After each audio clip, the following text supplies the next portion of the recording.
Newsfile is brought to you in association with MTN, everywhere you go, and Bank of Africa, as strong as a group, as close as a partner.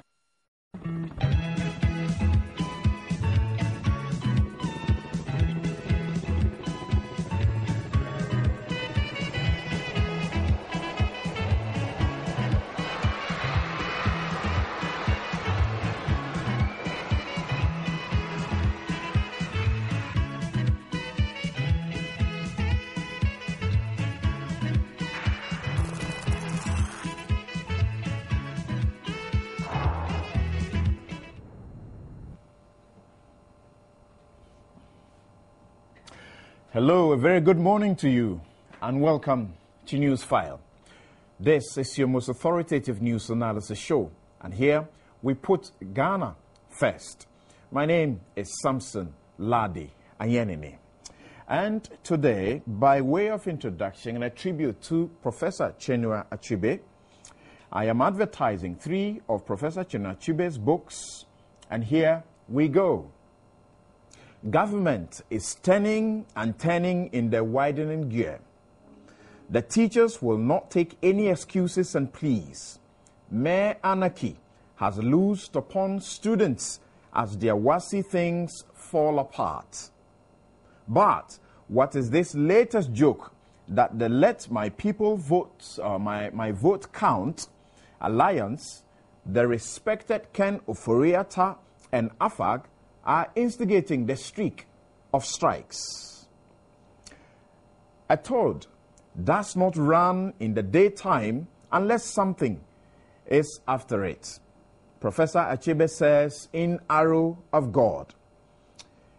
Is it the God in Jerusalem?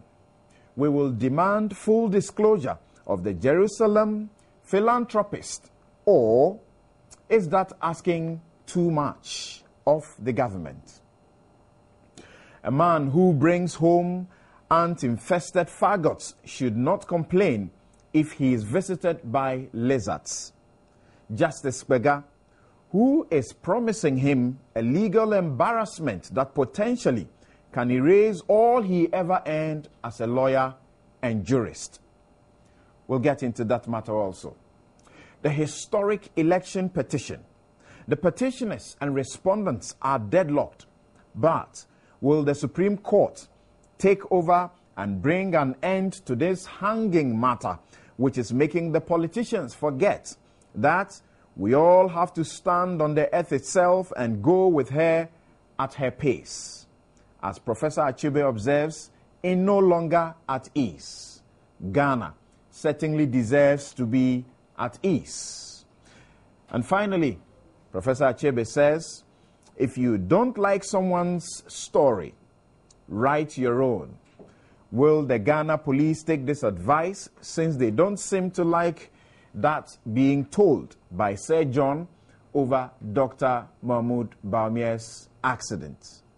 We will be right back with the details, the discussion. We'll go to the Fair Wages Commission, NAGRAT, and find out what's the latest on this strike. We'll be right back.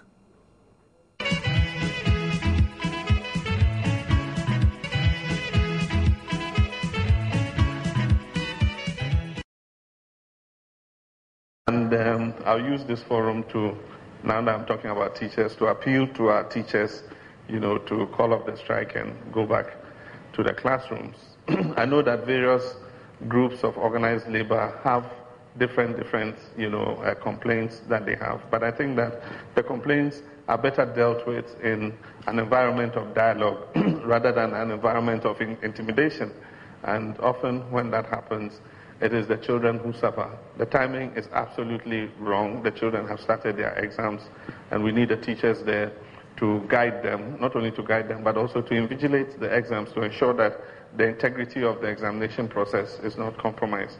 And I think that they should have a thought for that and put the nation's interests, above their own professional interests or personal interests, and go back to the classrooms while we get the Fair Wages Commission to deal with any grievances that they might have.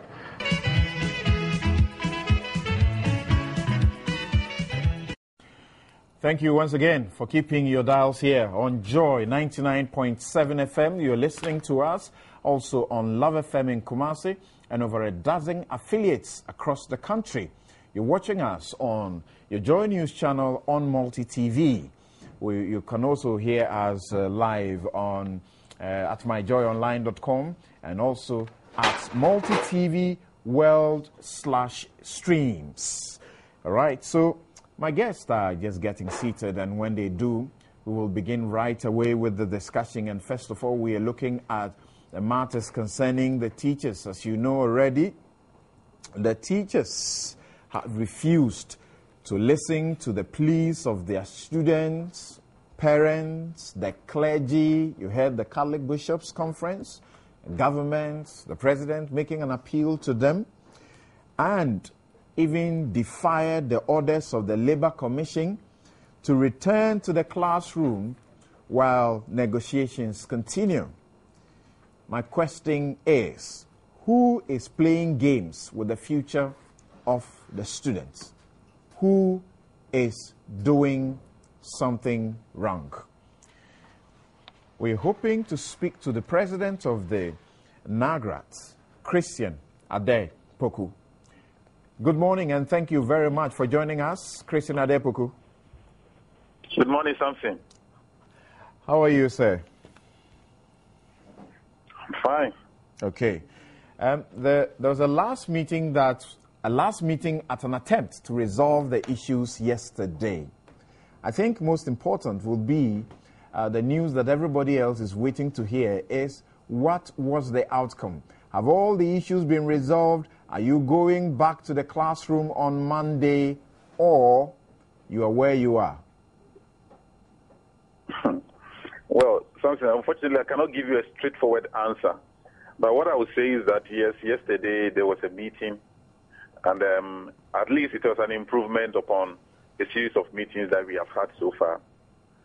Yesterday, the GES, Ministry of Education, Ministry of Finance, Fair Wages, gave an indication that they are almost ready with data to pay maintenance allowance and incremental credits. But those are, let me say, are peripheries. The most important thing is the teacher retention premium renegotiation. But they gave an indication that they will need to do some consultation and come back to the table either Monday or Tuesday. Have they not explained to you why there's a need for some consultation? Because my understanding is that there are problems with some data and they need to take their time to rectify all of that. But there's an agreement to pay, is there not? No. There is an agreement to pay maintenance allowance. There's an agreement to pay incremental credits. Categories 2 and 3, is that it? No. Category 2 and 3 don't come in here at all. We are talking about things that are in arrears, that is vehicle maintenance allowance. All right. That teachers who have cars are entitled to. And then we have incremental credits that has been in arrears, or that have been in arrears for the past 3 years. Okay. Those two, they have gathered data and are ready to pay. Are ready to pay but when? We have what we call they are ready to pay those when? Premium. Let's talk about teacher retention premium shortly. They are ready to pay when? They could not give us the specific date. Maybe when we meet on Tuesday, they should be able to provide the specific date for payment. But they said they have processed the data and forwarded them to Ministry of Finance for release of funds to be able to pay. You started bringing these problems to the attention of the authorities as far back as the 11th of January 2012. And there have been promises, as you said, you have been telling the public. Do I get the sense that because of what you call bad faith over the period, you are not even willing on Monday to go back, even upon this promise you had yesterday, agreements that were reached? Well, something is really, really difficult for us, especially as leaders, because there are calls all over the country. Unfortunately, the calls that come do not really call on those who are supposed to solve the issues. The calls continuously come asking teachers to go back to the classroom. Yes, as we have already indicated, the Labour Commission has ruled the employers are talking and so on. We have not gotten what we are supposed to get. And so as a leader, I'm unable to take a firm decision and say that we're going back. So we have indicated that we are going to meet our National Council that mandated us to declare the action. When we meet them, whatever they tell us, we will let the whole nation know by Monday or Tuesday. And you say you are meeting them on when? You are meeting them on Monday? Well, the plan is to meet them Monday, and probably by Tuesday we should have something coming out as to whether we are continuing or we are calling off or suspending. All right. Let me hear you on the retention premium. That is the thrust of this whole thing. Yes, that is the crux of the matter.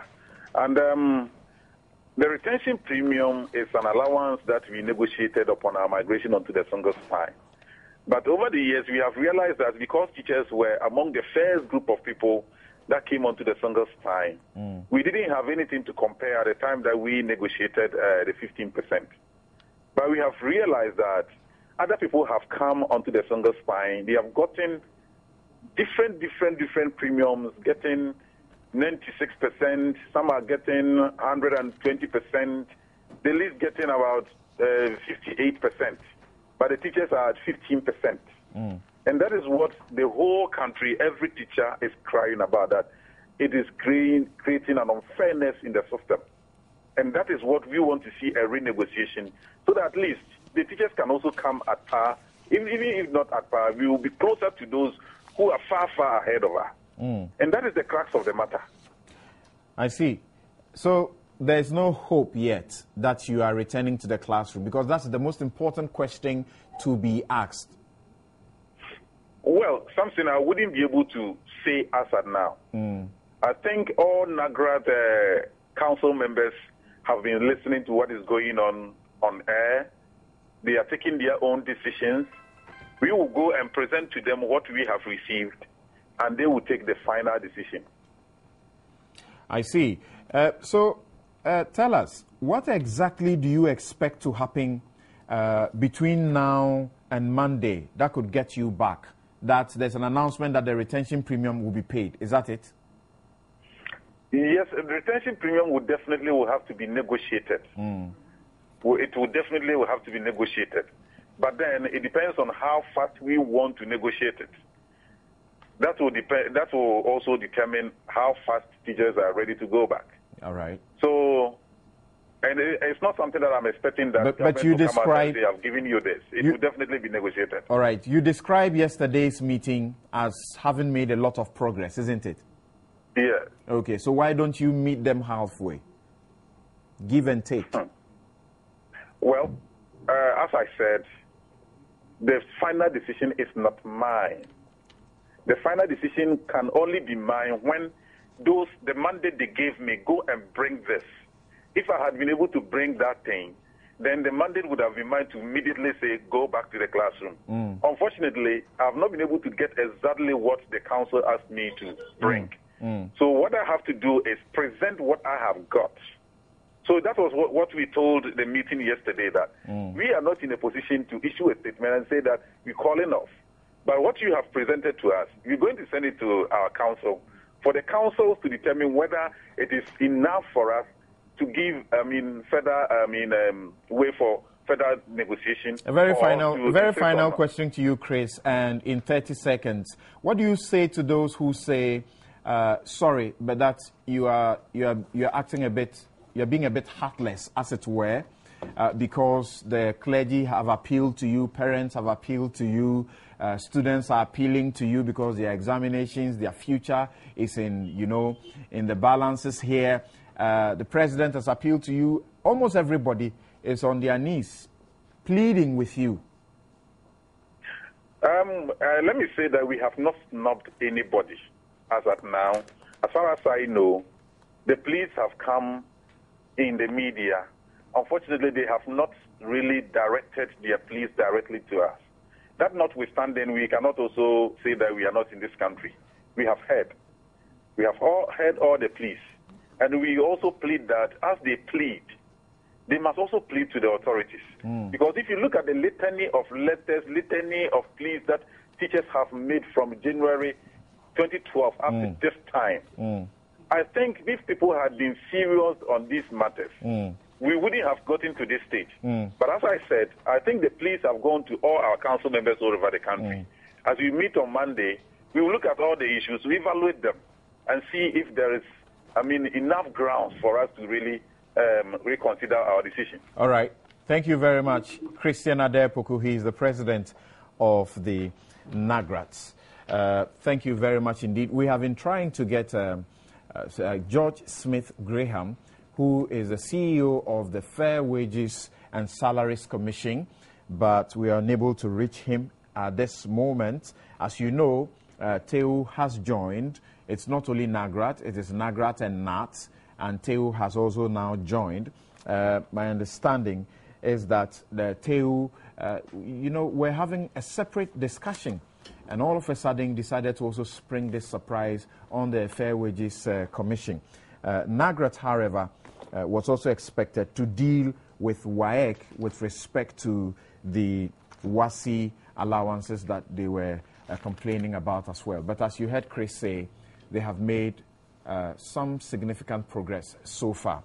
Let's hope that if they meet on Monday, it will culminate in an announcement that they are returning to the classroom, because that is what all parents and students and the nation at large want to hear. Thank you very much for keeping your dials here. May I announce that you can send us your messages 1422, that's the text line. You can send an email to newsfile@myjoyonline.com. Also post your comments on our Facebook wall, and we'll share them with the rest of the our listeners all over the globe. Now I can introduce my guest in the studio. From my very extreme right, Abdul Malik Kwekubaku Jr. He's a regular panelist. He's the managing editor of the New Crusading Guide newspaper. Good morning and welcome to the show, Abdul Malik Kwekubaku Jr. Mr. Chris Akume, he is a lawyer and he's also with the NDC Legal Committee. Good morning, Chris, and welcome to the show. Good morning. Good to have you. Gabi Asari Ochre Dako is also a practicing lawyer, and he is with the Dankwa Institute. Good morning and welcome to the show, Gabi. Morning, my brother. Okay, Mr. Ade Koka, you're the Greater Accra Regional Chairman of the NDC. Good morning and welcome to the show. Morning. First time I have you on this show, is it? That's correct. Great to have you. All right, so let your comments come through, and we will share them with the rest of the world. Now we have spoken to NAGRAT. You are hearing something that sounds like good news, but not the end of the road yet. Chris, what do you say?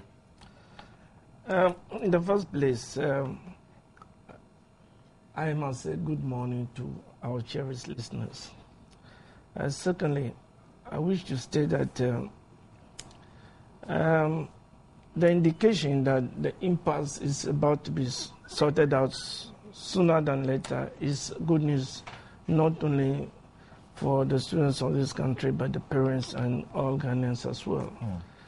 So we are all very hopeful that there should be some kind of sincerity on the part of both sides, so that this issue should be sorted out sooner. It's unfortunate.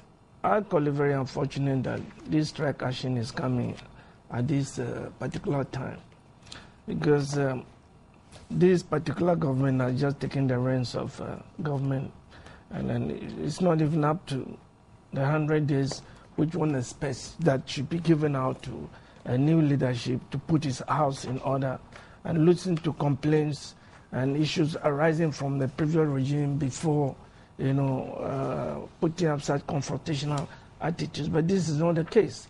But then, our people have a problem that if you are hungry, the water you put in the pot to boil, Banku, will not boil very quickly. So at least it's the person who is in need who hastens up, and not the person who is producing the solution. What would you say if you got to know that yesterday's discussion was the 34th step since they began raising the concerns as far back as 11th of January 2012.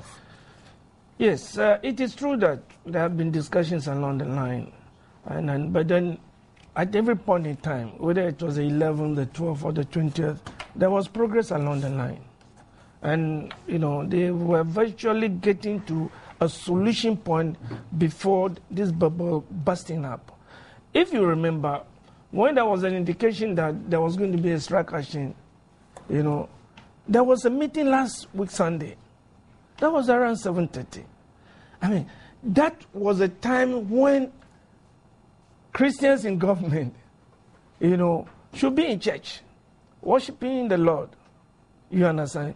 But they decided that for the seriousness and the importance that they attach to this problem, they were going to forsake the Lord for very good reason, that there was a problem. You meant to say they were going to forsake church. The forsake church, let me put it there. When I say forsake church, I think for that particular reason, for the sake of, solving this problem.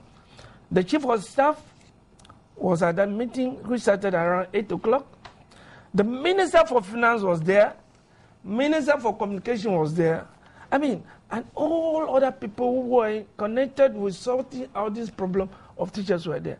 I would have thought that they would have appreciated the seriousness and the importance that the government has attached to by assembling this array of ministers, this personality, to come and listen to them on not only on that day, but on a Sunday. And I learned from official sources that progress was made and assurance was given that there was not going to be. Well, they tell you that this is not the first time. That was not the first time they were getting any assurances, and they had become used and immune to the assurances. That didn't yield any good results. That is true. But then, if this is the first time that they are dealing with them, it would be unfair to use, other people's. I don't want to use the word insincerity or inaction. That was not the first time they were dealing with them. You remember that a committee had already been put in place and it was supposed to be constituted by the Chief of Staff to ensure that these matters were resolved as quick as possible. Yes. And that was long before now. That is true, but then I'm talking about this present regime. I'm talking about this present regime, so. Okay. Now, you see, if you appreciate the issues in contention, one has got to do with the vehicle maintenance allowance. I have been a union leader before. When I was in the Internal Revenue Service, I was the president of the Senior Staff Association, so I know what goes into this kind of negotiation. Secondly, you see, if you are asking for the payment of vehicle maintenance allowance, my brother, it is not automatic.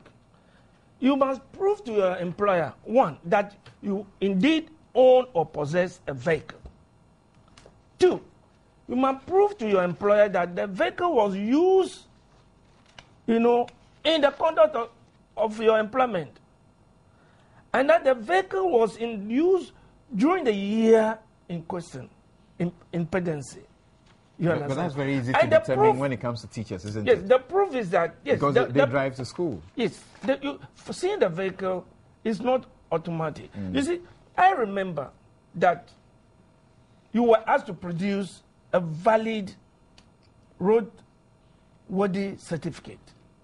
Provide an insurance for the year in question. When you provide this thing, then your headmaster ascertains that you are driving the vehicle to school, he sees it.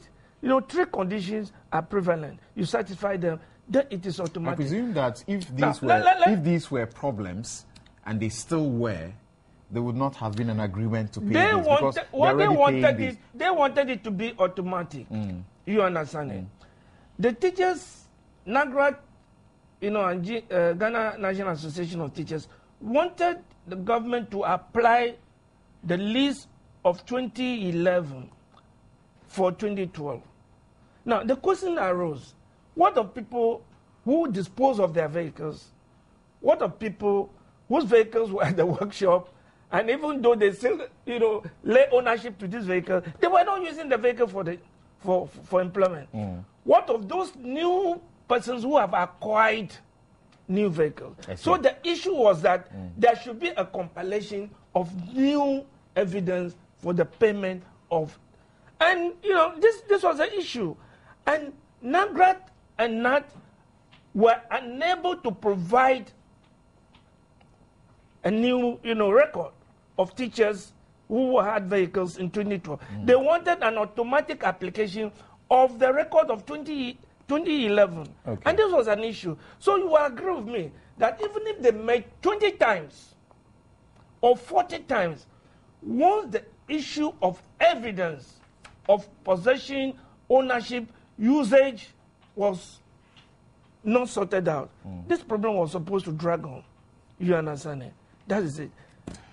And the issue of invigilation. You see, I've been a teacher before, and thankfully I've taught in primary school, secondary school, and even up to. If you can finish in a minute for me, so that I'll move on to Gabi Asare the university level. I will tell you one thing. Okay, Chris, just hold on briefly for me. Okay. I have George Smith Graham. He's the CEO of the Fair Wages and Salaries Commission. Thank you very much for joining us on the line, sir. Thank you very much, too, for having me. You're now enjoying some relief, isn't it? Why? I'm asking if you're feeling a bit relieved after the meeting yesterday. Well, I've not had the briefing on the meeting yesterday yet. I was not in that meeting. We were also engaged in another meeting, so I'm yet to be briefed on yesterday's meeting. I see. That was very important for me because I needed to know from you what, from your point of view, what the outcome of that meeting was. Because speaking to the NAGRAT president, he said that yesterday's meeting was an improvement on all other meetings because, of course, the maintenance allowance was agreed upon, the premium, retention premium, which is very key. There are issues that need to be sorted out, including consultations, further consultations. So I needed to know from your point so that we can get a holistic picture, a balanced picture of the outcome of yesterday's meeting. Yes, first of all, if you look at the issues they put out there, the four main issues that they put out there based on which they embark on these actions. The four main issues were their conditions of service, the car maintenance allowance, the annual increment, and then the promotions. These were the four things that they put out there. It's possible that, as you mentioned, there were improvements on the car maintenance because that has nothing to do with Fair Wage and Salaries Commission. I think it's the management that will compile the list and submit the list to Minister of Finance for payment. As of yesterday, I was also in meetings with Minister of Finance, and they have not received that list yet. So I'm sure the management is still compiling, and they will submit it to Minister of Finance for payment. On the conditions of service, I think it's important that we explain certain things. The conditions of service of the Ghana Education Service is the only conditions of service that has been signed in this country since 1996, 2006. All other conditions of service in this country had expired.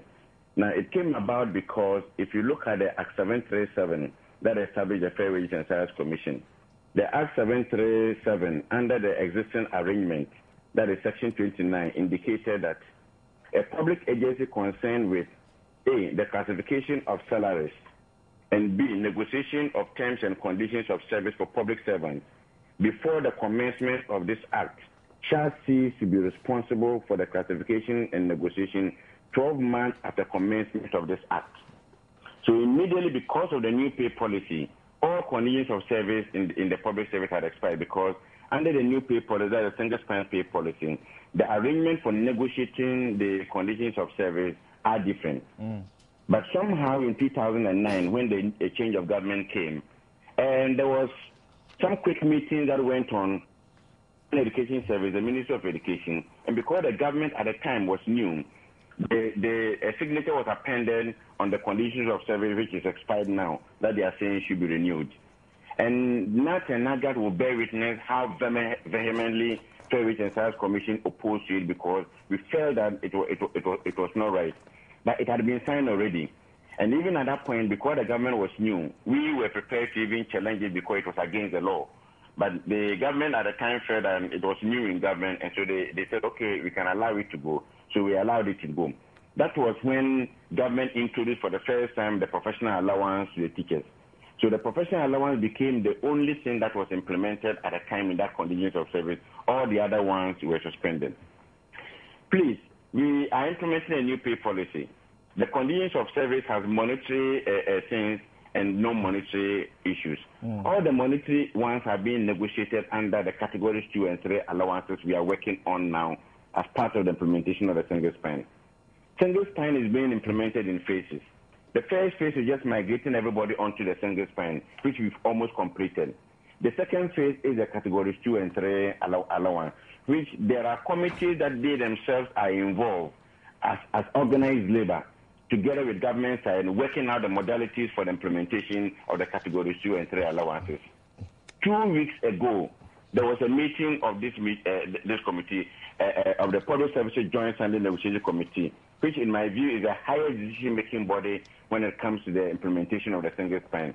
And the committee itself briefed the plenary about where they've gotten to and where they are. So I was surprised that it was part of the grievance that they brought up.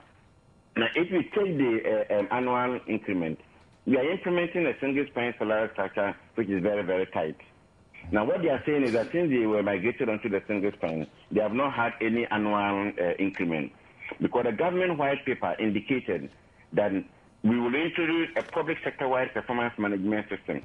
And once the public sector-wide performance management system is introduced, we will see the automatic annual increment and then use performance as a basis for the increment. The performance management has not been introduced because we've not gotten there yet, which means that the annual increment should definitely have continued. But with the migration onto the single spine and the challenges and post-migration challenges that were coming up, we all agree that we need to migrate everybody onto the single spine and look at the post-migration issues. As we speak now, all those in the health sector, every single person in the health sector was migrated on step 1. Instead of the arrangement of migrating some on step 1, step 2, step 3, and step 4. They were all migrated on step 1 because we could not get the data from the Ghana Health Service to be able to move them on those steps. All right. So you have those challenges there, and we all agree that we will need to wait. Okay, Mr. Graham. Just 2 weeks ago, again, at that meeting, a decision was taken that let's go ahead and implement this annual increment. So this is exactly what we are doing. Okay, Mr. Graham. Mr. Graham, yes, on the very final issue, if you can do that in 30 seconds, I have a question for you, and then we can let you go. Okay. Yeah, the very final issue has to do with the promotion, which the management is working on. I am surprised that I heard Mr. Adaipoku talking about the retention premium. The 4 issues that they put across for embarking on this agreement does not include the retention premium. And the retention premium, as they are talking about, as we keep saying, a premium is not an entitlement of an employee. It is a prerogative of the government to do that. And therefore, if government feels that they want to increase the premium for them, so be it. But the most important thing is that it is not their entitlement.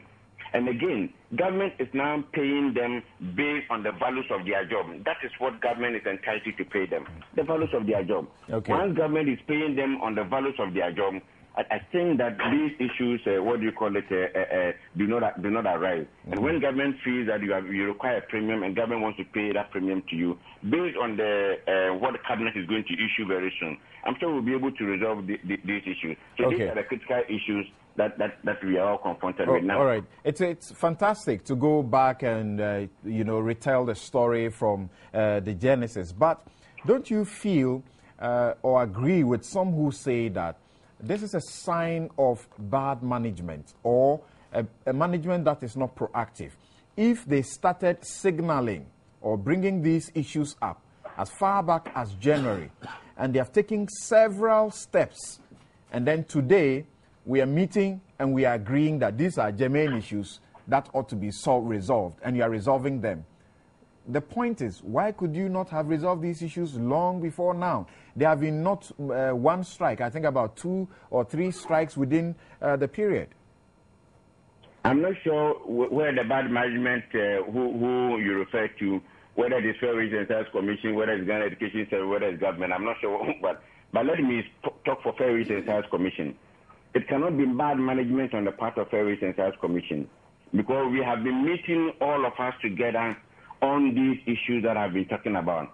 And we are all moving through the process and the phases of implementation of the single spine. You agree the meeting is important, but is a solution that we are looking for, so that you don't get to a point where the solution does not come from students... Fair Wage and Salaries Commission. The solution is a collective solution between Fair Wage and Salaries Commission and organized labor.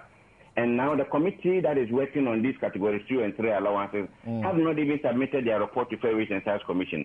It's a committee of the Public Services Joint Standing Negotiation Committee. And they have not even submitted their report to Fair Wage and Salaries Commission. And they all know that organized labor has a very strong representation in there. So it is not as if the thing has been submitted to Fair Wage and Salaries Commission and nothing has been done. Okay, my very final yes, and briefly speak to this. You are hopeful that by Monday or Tuesday, all of these issues should be over, so that we don't, the strike does not prolong any further? Yes, we will meet with them, and then we will deal with any issues that can be dealt with as early as possible. We will deal with them. But let me quickly address this point, because this point is very important to me. It appears that people don't understand. Fair Wage and Salaries Commission is not implementing any premium. We are not. He made reference to the 120, the 96, and the 56. The 120 referring to the doctors, the 96 referring to the polytechnic lecturers, and then the 56 referring to the nurses, the pharmacists, and other clinical staff. The whole country needs to understand that the health sector service salary structure that we have converted now onto the single spine salary structure had in it an element of a premium. The additional duty allowance that they were being paid were all incorporated into the salary structure that they were receiving. All right. So when we are migrating them onto the single spine, and the single spine is made up of 40 hours, it is very prudent for us to do an interim arrangement that will take care of that, because this interim arrangement will definitely go once government issues a white paper. The teachers are the only group, and I repeat, the only group who have an element of premium as part of the implementation of single spine. That was something that they were not enjoying previously. Is it fair or not fair? Are they deserving or they are not deserving? I will even say it is not fair. It is not fair not to the teachers, but not fair to the others. Because apart from all these people if it's not fair, why give it? Sorry? If it's not fair, why give it? Because Fair Wages and Salaries Commission, your major mandate is to bring equity in wages. Yes, so if it is to bring equity in wages, and it's being well done, and they have enjoyed this premium, and those who don't have the premium, apart from these people that I'm saying that have this element of premium which will be disaggregated from their salaries, no other institution out of the 122 12 we have migrated, no other institution has elements of premium. Okay. So why is that they are not even those who are now going on the strike, but those who are rather enjoying the premium who are going on the strike? Mr. Graham. And therefore, if it is about fairness, it means that they shouldn't rather have enjoyed what they are enjoying currently. I hear you, Mr. Graham. Thank you very much for your time, sir. Thank you very much. Okay. George Smith Graham is the CEO of the Fair Wages and Salaries Commission. And Gabi, the question I was putting to Chris earlier and also gave to Smith Graham is, we have come full circle, isn't it? It appears that the issues were not issues beyond solution. So why did we not solve them long before now and wait for problems after problems, strike after strike, and all of that distracting the academic calendar? Well, I think, first of all, it's always easier, as it seems, to defer payment. I think that's basically what it is, because once you resolve it, you have to find the money to pay for it. As we speak, we expect, the budget that Parliament is supposed to be approving now, has put the wage bill at about 7.4 billion or so. Now, after these negotiations and perhaps others that will come along, how much is that going to push the wage bill up to? So it's a difficult area, and then you ask yourself, you may negotiate and negotiate with them, but would you have the money to pay? Because last year, the wage bill eventually was 6.66 billion. But on top of that, there were arrears from the previous year. We had agreed to pay, but government couldn't find the money to pay. So these arrears came on top of that. That shot it to about 8.5 billion. We go into another year, we would have a similar problem. So it's really, that's a difficulty. I mean, it's good to hear from Chris Akumi that the Chief of Staff and others forfeited their church service to negotiate. I mean, I wish he didn't say that. Particularly, really. You elected to run the country 24/7.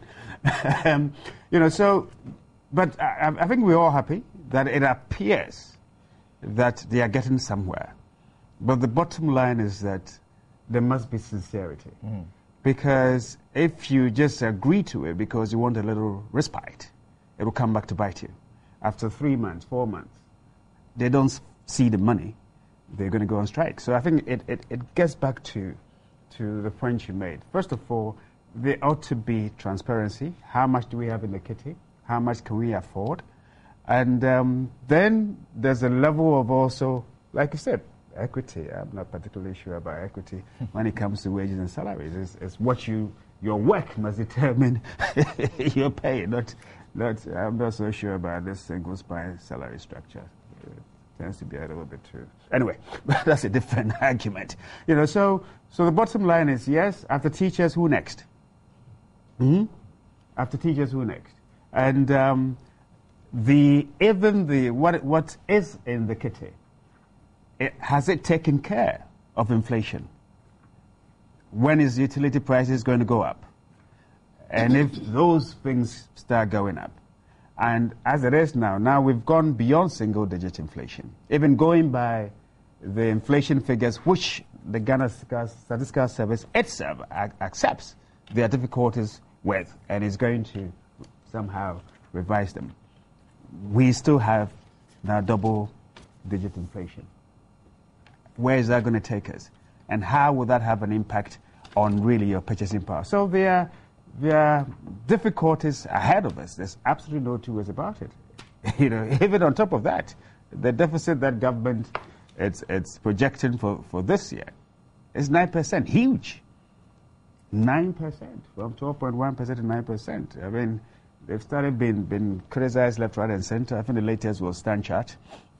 What's her name? Is it Khan, that lady? Yeah, the latest analysis, very negative. Razia Khan, yes, absolutely, very, very, very, very negative. So really, it's a difficult situation for government, but you don't resolve it by giving false promises. It comes back to bite us. Mr. Adekuka, I suspect that from where you stand or where you sit, it appears that there's some good news. But where we get there, finally. Precisely. Yeah. I listened to both sides of the divide. I realized that this has to do with communication between the two sides. Because like Chris said, certain information must be provided before action can be taken. And as at now, regarding the vehicles, for instance, retention fees, as at now, as Graham said, they haven't been able to really give the information that is required for action to be taken. And this is going to be a very tall order, because looking at our circumstances, especially if you look at our culture and the way we handle cars, to get data for most of the cars that the teacher says they owe will be very difficult. Some of them probably haven't got insurance, some of them are not roadworthy and that kind, but still. So I believe that we shouldn't have come to this situation if the two sides believe that they are working towards a common goal. Now, you look at the invigilation fees. This has got nothing to do with government. It's to do with the West African Examination Council. And information is that they were supposed to submit a budget based on that, because the last year's fees was about three cities, and they wanted an increment or something. And they were supposed to bring the budget so that WAEC would take into consideration when they were preparing their. That was not done, right? So here too, it's communication. Understand? And then when it comes to promotions, that has got to do GES, and we are told that GES was working on it. Now we are told that letters have gone out for the interviews to be done so that the promotions can take place. So these are matters, right, that could be easily resolved. I thought none of them have said that their salary has not been paid or there's some discrepancy in their salary. Because those things have been made. So these are matters that has got nothing to do with their salaries. These are matters that has to be negotiated, and if the information is not available, how can negotiation or payment take place? So it's good that, I blame the communicators, both from the GES, both from WAEC, and both those from Graham's outfit. You see, if these things were put in the domain of the public before they embark on a strike, I don't think the teachers would dare go on strike. I see. No. Because efforts have been made to resolve the issues. They've been talking, and once you have not provided the evidence, how can whoever has the money to pay, will pay? But then, gradually, we are coming to the finality of the situation. But I agree with Gabi here that I know that we should also look at our ability to pay as a nation. Can look at Cyprus? They're in crisis. Look at Germany, UK. They just read the budget 2 days ago, and they want to cut most of their social services because the government cannot afford to maintain, and the church has come up in arms. You see, so to use our local parlance, nowhere is cool. Nowhere is cool. So we as a nation, all of us, I keep saying that we should look at ourselves as Ghanaians. Where do we want to go as a nation? Where do we want to go? Do we want to collapse ourselves? Gabi asked the question. There are those who suggest that when people like teachers, doctors, and other civil service, or public service workers look at what people in the political class earn and the monies that are being given as allowances and all of that, they feel that they are being cheated. Yeah, and so when they are asking for it, they don't see why you want to cut theirs so much down. We all, when the MPs were given that 50,000 Ghana cedis, rent allowance, we all went up in arms. Because I feel that, you chose to go to Parliament. Nobody forced you to come to Parliament. So why should we give you rent allowance? That I strongly oppose it. Right? But you need the MPs. You need to support them with the requisite facilities to perform efficiently. Listen, do you know that most of the MPs have got their own houses? They live in their own homes. Do you know that? Look at the MPs there and see whether some of them are not having their own palatial houses. A good number of our presidents, before they become president, they had almost everything that they need. Some of them decide to stay in their house. The government is obligated to give them. No. But you should take into consideration certain facts, like you said, that if you are skewing the payment to a certain angle, naturally you're going to have a problem with the names that you mentioned. So we should be very circumspect about doing those kind of things, so that the cake will be in a position where at least everybody will know that what you are doing is judicious. I see. You understand? So I feel that we should look at ourselves, and like Gabi said, when you are not careful, who is next? When that person comes and you are not able to pay, is this country going to come to a standstill? So it's very important that we look at the cake itself, our ability to pay, and also to ensure that these things are done in a manner that will not bring this country to a halt. Okay. We should also be careful when we are giving promises in our manifesto. I see. The politicians, you take note of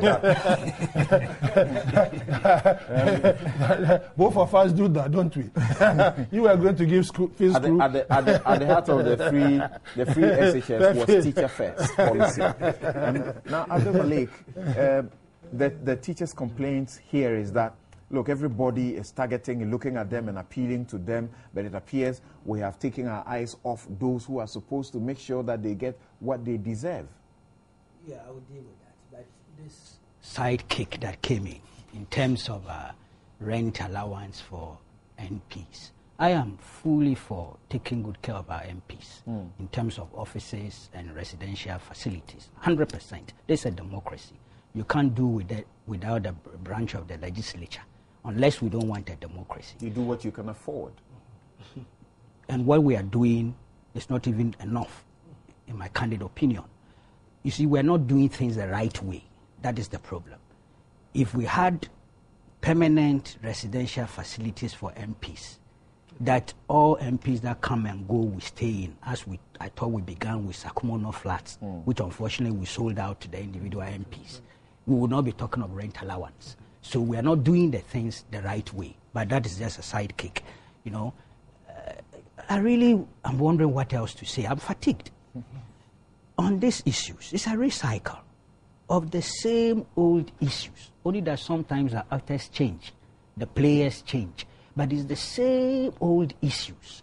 Okay, we've tried to review and reform our salary structures over the years. Ms. Odwe, somewhere 67, is it? Isifu Ali came in later, forgotten the exact year.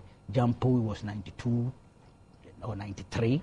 Okay, we've had all this. And the Goose, that was 99, the Ghana Universal Salary Structure.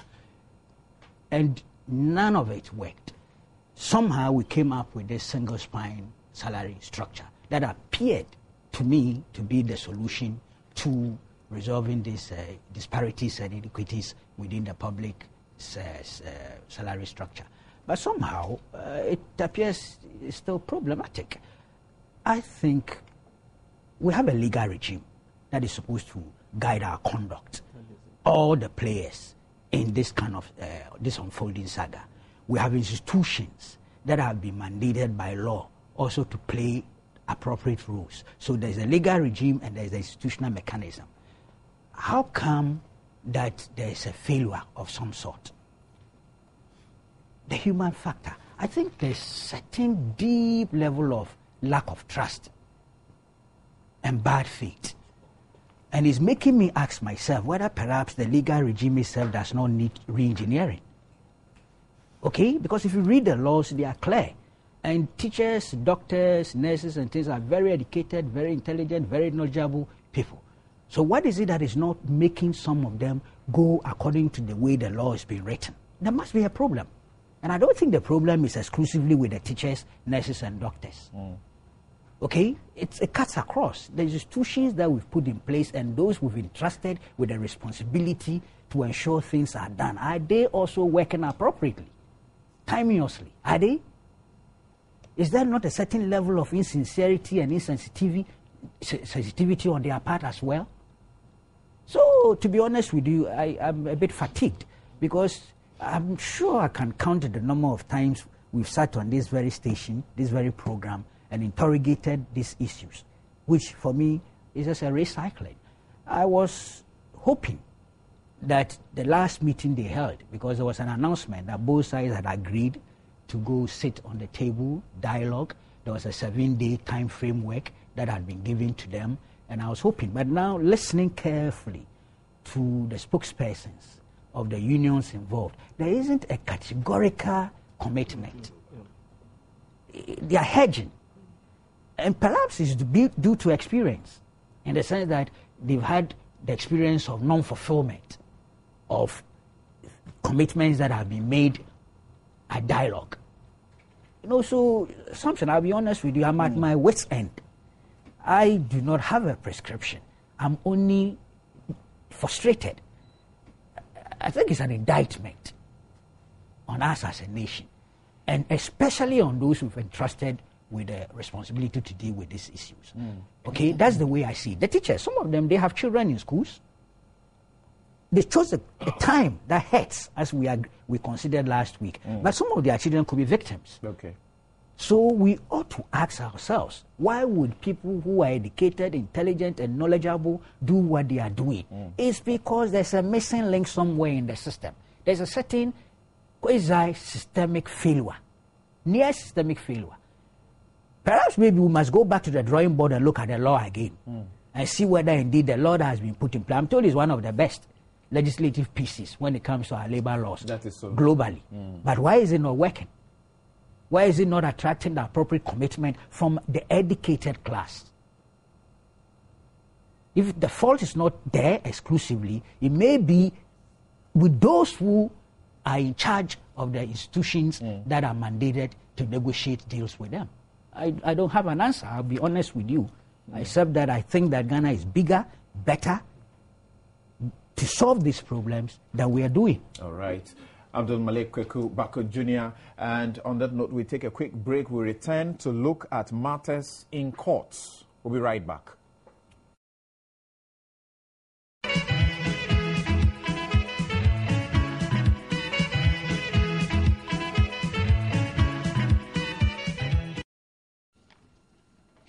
You're welcome back. Your messages are welcome 1422, and you can post them also on our Facebook wall, and you can send a mail also to newsfile@myjoyonline.com. Newsfile, we put Ghana first. And this show is brought to you by the kindest sponsorship of MTN everywhere you go, and Star Assurance, your solid partner. Now, you have always dreamed of owning a brand new Jaguar. Now is the time. Live your dream today with MTN Dream Big Extreme. Just text WIN to 2020 now, and you could drive home a brand new Jaguar XF 2012 every month, or win cash daily. And in the grand draw, you could walk home with a jackpot of 150,000 hot cash. There are loads of MTN goodies like airtime, smartphones, souvenirs, and so much more to be won. So go on, call 2020, text WIN to 2020, and you could live your dream with MTN Big Extreme today. To exit the promotion, you simply text EXIT to 2021.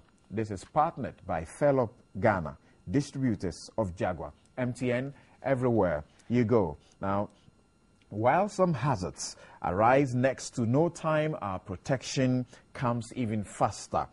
At Star Assurance, their passion is to offer you cutting-edge insurance policies that give you peace of mind and the power to achieve your set goals. They work to protect your properties and businesses when the expected and unexpected happen. You are assured of prompt claims payment and superior customer services. Their policies include burglary, bonds, fire, allied perils, all risk policy, motor, marine, travel insurance, and many more. With branches located all over the country, they are focused on building partnership that lasts a lifetime. Talk to Star Assurance now on 0302 240 632 or visit their website www.starassurance.com. Star Assurance, your solid partner. Now let's move on to the court, and there are two main issues that we are looking at in the court. The first, let's look at the petition, the presidential election petition. The petitioners and respondents can't agree on the issues that should form the basis of the trial in the case in which Nana Addo and others are seeking to reverse John Dramani Mahamad's 2012 election victory. Delay, they say, defeats equity. So, and this country also deserves, some ease at this time and a quick resolution of this delicate, disturbing matter so it can move on. Is it time for the justices of the Supreme Court to take control, take charge, and dictate the pace of this case? Because even in the law that regulates the trial of this particular matter, it calls for speedy trial. I'll start with you, Gabi. And I've heard you share a view that you think that the Supreme Court justices ought to have known that this would happen. Well, yes, I think so.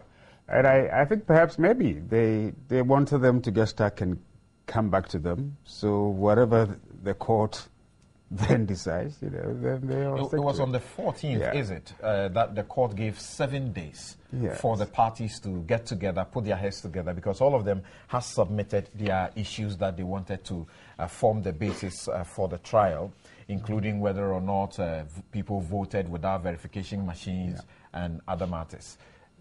But before that, the last sitting, the previous sitting, the court said that. It was specifically Justice Bedebe. He mentioned that they should put their heads together. And what they did, their understanding of that was to file these things. And they all filed their own proposals as to how directions may go. The court... That was after. They filed before the... No, I was in court. This was when the application for amendment was all approved and further and better particulars and the rest of it. The respondents were given 2 weeks after 5 days that the petitioners were supposed to file further and better particulars. Then, at that court, at that sitting, the court said that they should put the party should put their eyes together, council should put their eyes together, and come up with their own proposal as to how the case ought to be managed. And this is what they did. They filed separate proposals on directions. Court later on interpreted them to be a memorandum of issues. And when you look at those, what the three parties filed, the NDC, of course, in their usual style, opposed, raised a preliminary objection without filing anything, which even I think when Chachi Chikata did that the first time, the court could have said that, look, for the sake of fast tracking this case, if you have a preliminary objection, go ahead, but still file, but your process. So it was the NDC that didn't file anything. And even the last time, Bedegbe was trying to say that they've waived their right to do so. But eventually, the court then said, okay, you can go and file. Wait a minute. Okay, we give you 1 week. Go and talk among yourselves. And when you look, to me, it is... Go and talk among yourselves. It's not unusual, is it? We all do it. I'm just saying. Look, the petition was filed when, 28th January? I think so. Good. What's today's date? This is 23rd, I think. Good. Do we know when this hearing is beginning? We don't. We don't have a date. The last time the parties were in court, the court said what? Give you 1 week. After that, go to the registrar for a date. We still don't know. And even there was talk about this Easter. So it creates the impression, and I think a very unhealthy impression, that the court has a very leisurely approach to this whole matter. Why talk about Easter? Because according to the rules, the court is supposed to sit on weekends and even holidays. Absolutely. What is the basis of this impression? I said it creates an impression. No. What is the basis? The basis of this impression. Yes. Why are you here? Why I thought you wanted this case to finish so your president can be sleep. If you are putting up an impression in the public domain, which I think is very unrealistic. I mean, I'm only asking, what is the basis of the impression? The impression is that you go to court, okay? The parties have filed. At the end of the day, okay, we don't have, the CI 74 may have certain lacuna, all right? But the letter and spirit of CI 74 is that this matter must be fast-tracked. All right? Good. Now, when the proposals filed by the three parties, the petitioner, first and second respondents, show that they didn't even agree on what the issues must be or what the directions must be. From the letter we understand was written by lawyers for the petitioners to the registrar of the Supreme Court to indicate that they are unable to come to unanimity in the matter. It doesn't say that they have not agreed on all the issues, just that there are some issues that they are unable to agree on. I understand, for example, that the issue that the petitioners asked, for example, issue 2, whether or not there is a difference of, issue 3, whether or not second respondent, that is the EC, permitted voting to take place without prior biometric verification in many polling stations across the country. I understand, for example, that they don't have any problem with this. They agree on it. They want this to be one of the issues for trial. What I am seeking to find out is what are these issues that they don't agree on, and the mode of trial also. Yeah. I know that from day one, the respondents are not so enthused about having, for example, the hearing, having videos and all of those things. They've agreed on that. On Tuesday, it was explained to the first respondent, i.e. John Mahama, and I say it instructively. Okay. People should understand that.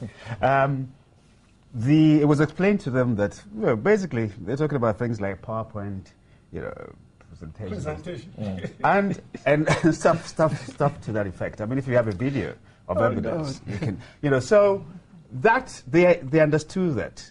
But in terms of the main issues, they didn't. The NDC itself is threatening to file additional issues.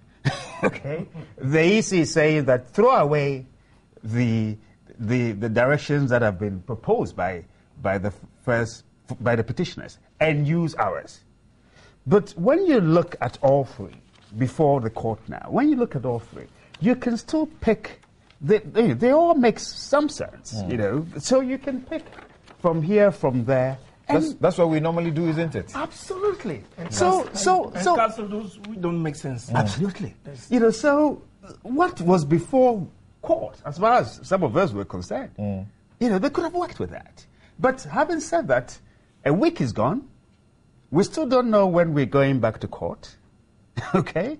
And the court is talking about Easter. And as Samson rightly said, what has Easter got to do with a presidential petition? And let me just remind Ghanaians of, we've been looking at Kenya, and we are saying that the Kenyans have taken a cue from us. Huh?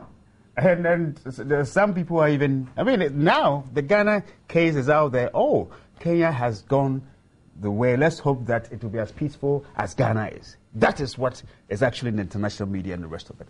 But we must also be reminded that in 1992, there was a petition against Arab Moi. Okay? What happened in that petition? They used a technicality. Delayed, and used a technicality.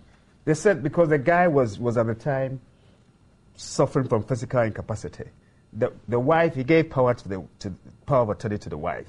This is the presidential candidate. And they said because he didn't file it, they threw it away. 1997, Kibaki challenged Arab Moi once again. After 2 years in court, they threw it on technicality as well. So in 2007, Raila Odinga said, please, I'm not interested in court. Specifically, the court option was there. But because of the experience in previous instances where the case had been taken to court, so he ignored the court completely, and they went to the streets, and about 1,300 people lost their lives. 600,000 were rendered homeless. So we should learn, as Kwaku Baku would say, from the negative experience, without necessarily going down that path. So, Okudzeto's case about Bank of Ghana, the board, what happened? He went to court April 2009, okay? February 2013, the court ruled in favor of Okudzeto. By that time, the illegal board that was constituted had run its term. You may look at this was supposed to be at a fast-track court. But he himself has simply asked for declaratory reliefs. He didn't ask for any other thing, whether he should be reinstated or that he should be compensated in any way. No, but the parties agreed to the interim board. What was the issue of an interim? Why do you want an interim board? Because it should go on. The Bank of Ghana should work. But then, when you win, that board will go, and then you'll be allowed to serve the rest of your term. That didn't happen. But this is even a more, if you like, a more charged issue than just who is a member of the board of the central bank. So a clear case of what delay can do to your case. Absolutely.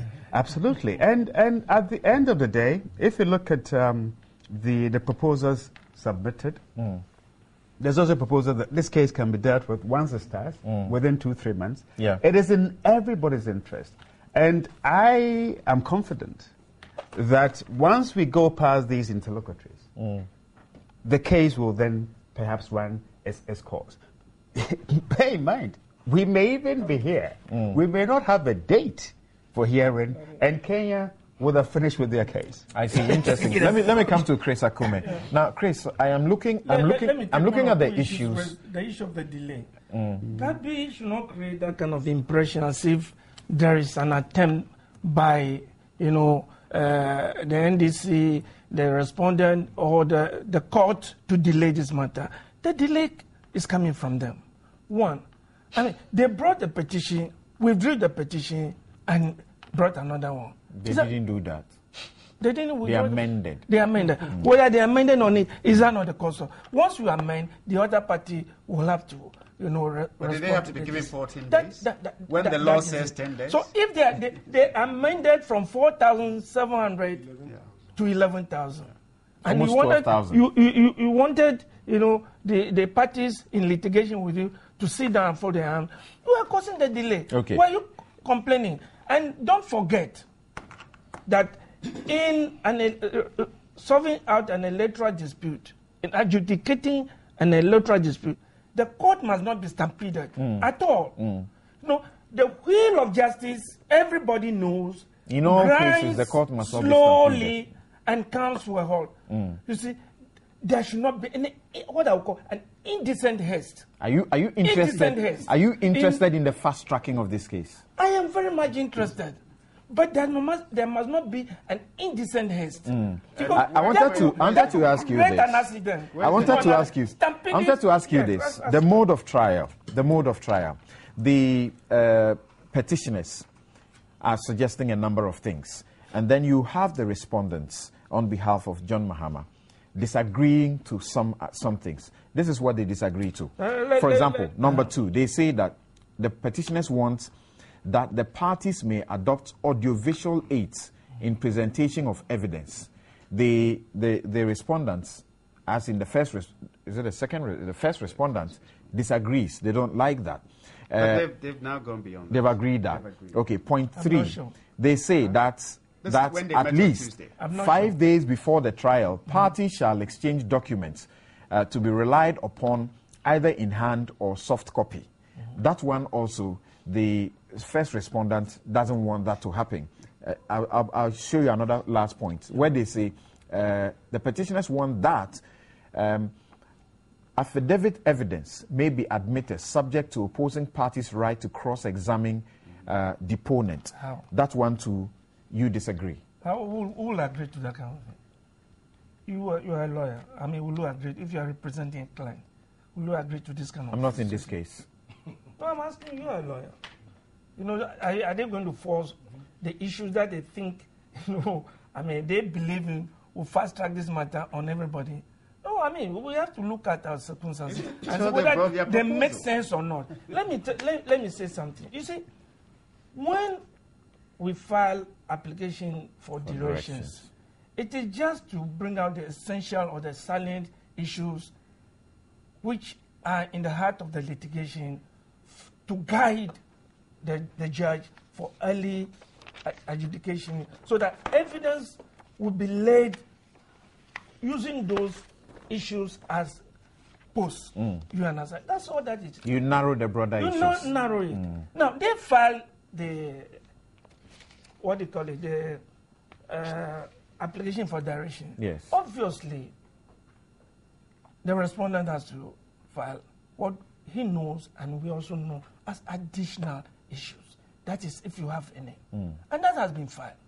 You understand it? Because we thought, fine, if they have filed the direction, there should be additional issues. So we did file additional issues. Now, the EC also filed.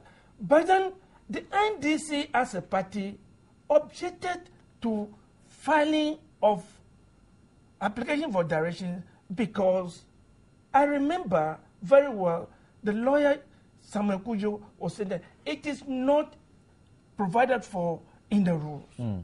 That there's nothing like. That's why they did not file.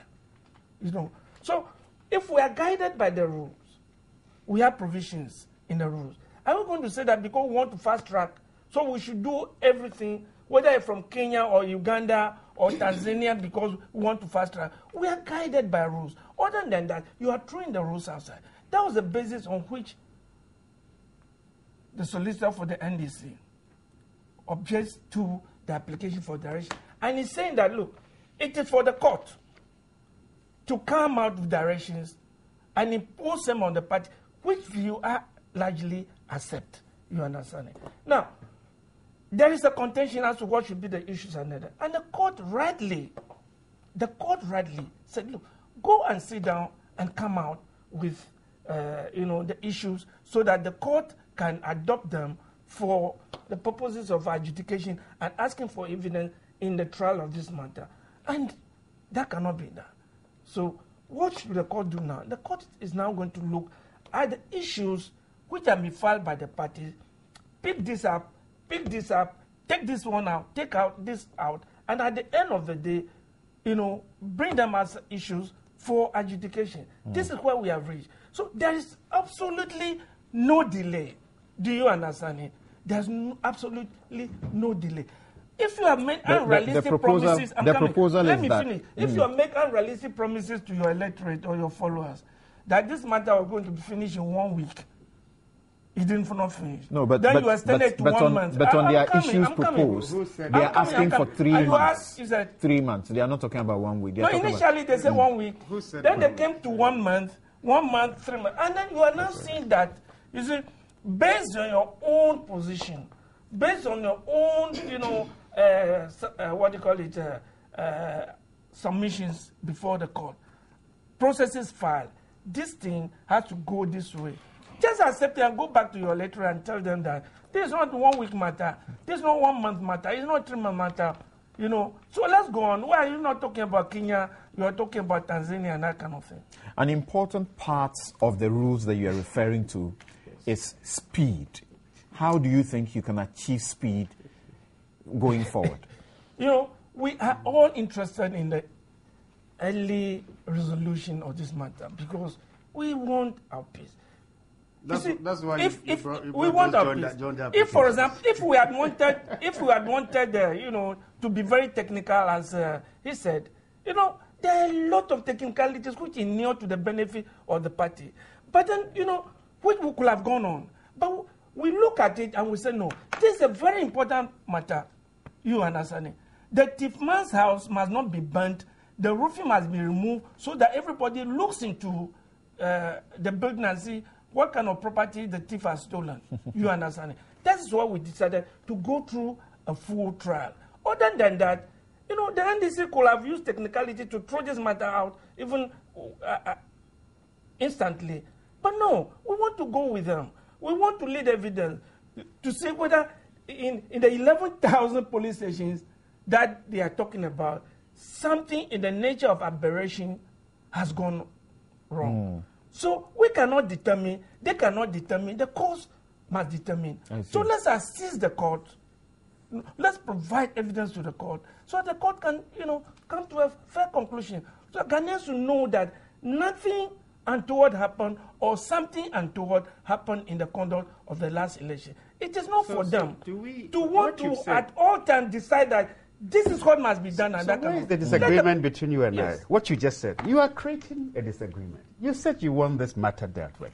I will tell you something. You are saying, no, you are just trying to play politics with they should submit the names. How can you say they should submit the names in one of the issues? They should submit the names of all the witnesses and the summary of evidence that the witnesses are going to. What is so strange about that? But it's not opposed by John Mahama. Let me tell you. So what is your problem? John Mahama thinks that there's no need to, in the first place. No, it's not opposed. You are talking about 11,000 police stations. Now, so indicate to the court before you start how many witnesses who are they, and why the court must hear them. In every police station, then we are going to have 33,000 statements. Okay. You understand? Is that what you intend to pursue? Oh, definitely. You are thinking And they are also thinking that there should be some kind of lump evidence. That once you prove something in one police station, what is your fear? It might be, what is your fear? Because you intend to call 33,000 witnesses, you are not sure that you should be able to tell the court what each one has to say and why the court must allow them to come in there. That is very alien. So you want it to be a surprise rather than letting the court know ahead of time. Alien. You are going to court, then you want the evidence that you are going to provide. What is to be written in a, what do you call it? In a prose form or a statement form, and to be given to your opponent. What is alien about it? So let the court look. What is alien about it? We think that it does not make sense to us. It does not make sense. Either by the rules, either in the evidence decree or anything, that provision is not there. We have never seen it before. You're very sincere about that. Yeah, I'm very sincere about that. So, you see, this is not the same as exchange of documents. You are now saying that the evidence that you are going to give should be written. How will we know? Does it even make sense? You are alleging that something happened in 11,000 police stations. It is when you give evidence before we'll be able to counteract that evidence. Now you are asking her to, give you a proposal or evidence on what we don't even know about. Does it make sense? Does it make sense to you? I see. Thank you, Chris. But where is Chris opposing something that John Mahama? I have said that. Thank you, Chris. Thank you, Chris. What do you want us to write? Thank you, Chris. From the 11,000 who don't know your There are case. two of you are lawyers. No. And it was deliberate to start. It was deliberate to start with you. And then I'll bring in Abdul Malik and Adeko Joseph. Let me now look at some of the messages that have been brought in. Bonti Benjamin writes, "We appeal to our hard-working teachers to consider their decision as those who are supposed to resolve the issues and find a way out." Abdul Rahman writes, "Samson, I hope the teachers' union leaders would not allow this government to oil their mouths, as it happened in 2007. It's time for our leaders to walk the talk. God bless Ghana and God bless teachers." Opong Yeboah writes from Techuman, "In this country of ours, we the poor will continue to be poor. We are living in a country where certain jobs are for some particular group of people. Most of us in the teaching profession are there because our parents cannot afford to pay for medical, administration, engineering schools, etc. But sometimes I look at what the teacher is earning and I ask, when will the poor also be treated fairly in this country? My word to the up-and-coming young ones is that think very well in choosing your profession." Paul Ado Kisi writes, "Hi Samson, my name is Paul Yao Ado, thank you. A teacher at Akimoda, right? You say that we teachers are not intentionally sabotaging this government, but we just want to be satisfied in order to teach with good heart. As a teacher with first degree in the education sector, what I receive as a base salary at the end of the month is nothing to write home about." And Silas Samuel Amo writes from Kenyasi, "During the 2012 electioneering campaigning, there was a propaganda advert on TV telling the world that teachers are better off at that time because of the introduction of the single spine by the government. It is unfortunate that the picture that was being painted was false. Why would teachers go on strike while they are enjoying the single spine?" I'll take a last one now. Kwabna Ejari writes from Donko Krom, "People should not see teaching as a worthless job because we teachers are the drivers of change in the society. Address our needs and we will also do our job. God bless the teacher and God bless our students and God bless Ghana." Thank you. Your messages are welcome. 1422 is the text line. The show is brought to you by MTN and Star Assurance. Now, this is a correction here. If you look at mode of trial, the 5, it says that at least 1 week before the trial, parties shall present list of witnesses and a brief description of the nature and relevance of each witness testimony so as to enable the court determines probative value. And John Mahama is not against it. Yeah, because they have not indicated that they are against that. The ones that they are against, it's not. Okay. So I'm not too sure. So thanks for bringing that to Chris's attention. Chris? No. I am saying that Chris, NDC opposes it. Okay, so you know it. That's all right because you are. How would there was no need to. No, they are different. They are separate from John Mahama. Don't confuse all right. yourself. Thank you very much. Thank you, gentlemen. Abdul Malik, let's hear your take on this. How can we get speedy resolution of this historic election petition? Speedy resolution. Well, I am not a lawyer. I've listened to the two lawyers here. I know it is said that justice delayed is justice denied. I've also heard people say that justice rushed is justice buried. So perhaps we're looking for a critical balance. And this critical balance must be seen within the context of the urgent nature of this litigation. This is a presidential election dispute litigation in the highest court of the land. The whole nation needs a quick resolution to this matter. The president needs it in order to be able to sleep at night. Well, you can put it that way, to focus, to do what the international community needs it in order to enable them, in terms of their dealings with the nation without any backdrop of uncertainty. The opposition parties all need it in order for us to ensure that, look, this is a governance system that is moving smoothly. We all need it. It's so basic. So I am appealing to the Supreme Court to have a sense of urgency and rise to the occasion and indeed do things in line with CI 74, the way it is stated in print. I had assumed, based on the print, that we would have gone a bit far by now, to be honest with you. I know it's law, I know technicalities and complications, so maybe we are all learning.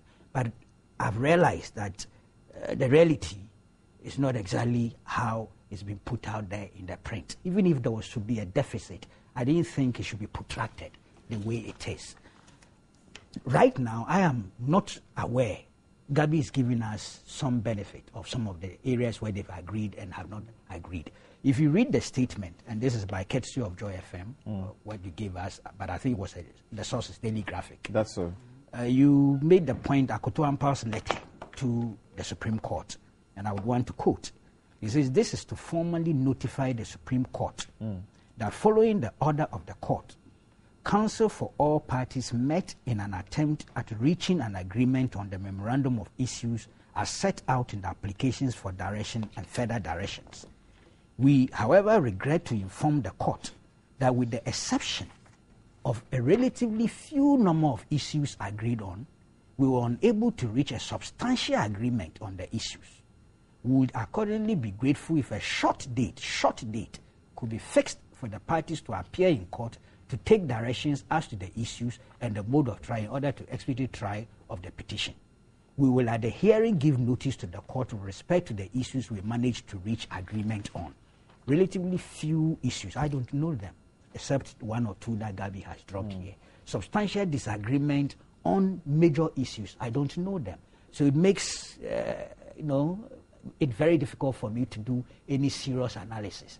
We might as well wait for them to reappear in court and articulate those things so that we'll know how to go about it. That is the difficulty. But generally speaking, if we are not careful and we turn this thing into a protracted litigation that is taking us nowhere, it will have a negative effect not only on those who are holding power today based on the EC declaration, but also those who are litigating that there was something wrong with the declaration, as well as the entire nation. It is not in anybody's interest. Maybe we should have an amendment of the rules that's to the effect that if there is such an election petition, it will be determined before the swearing in.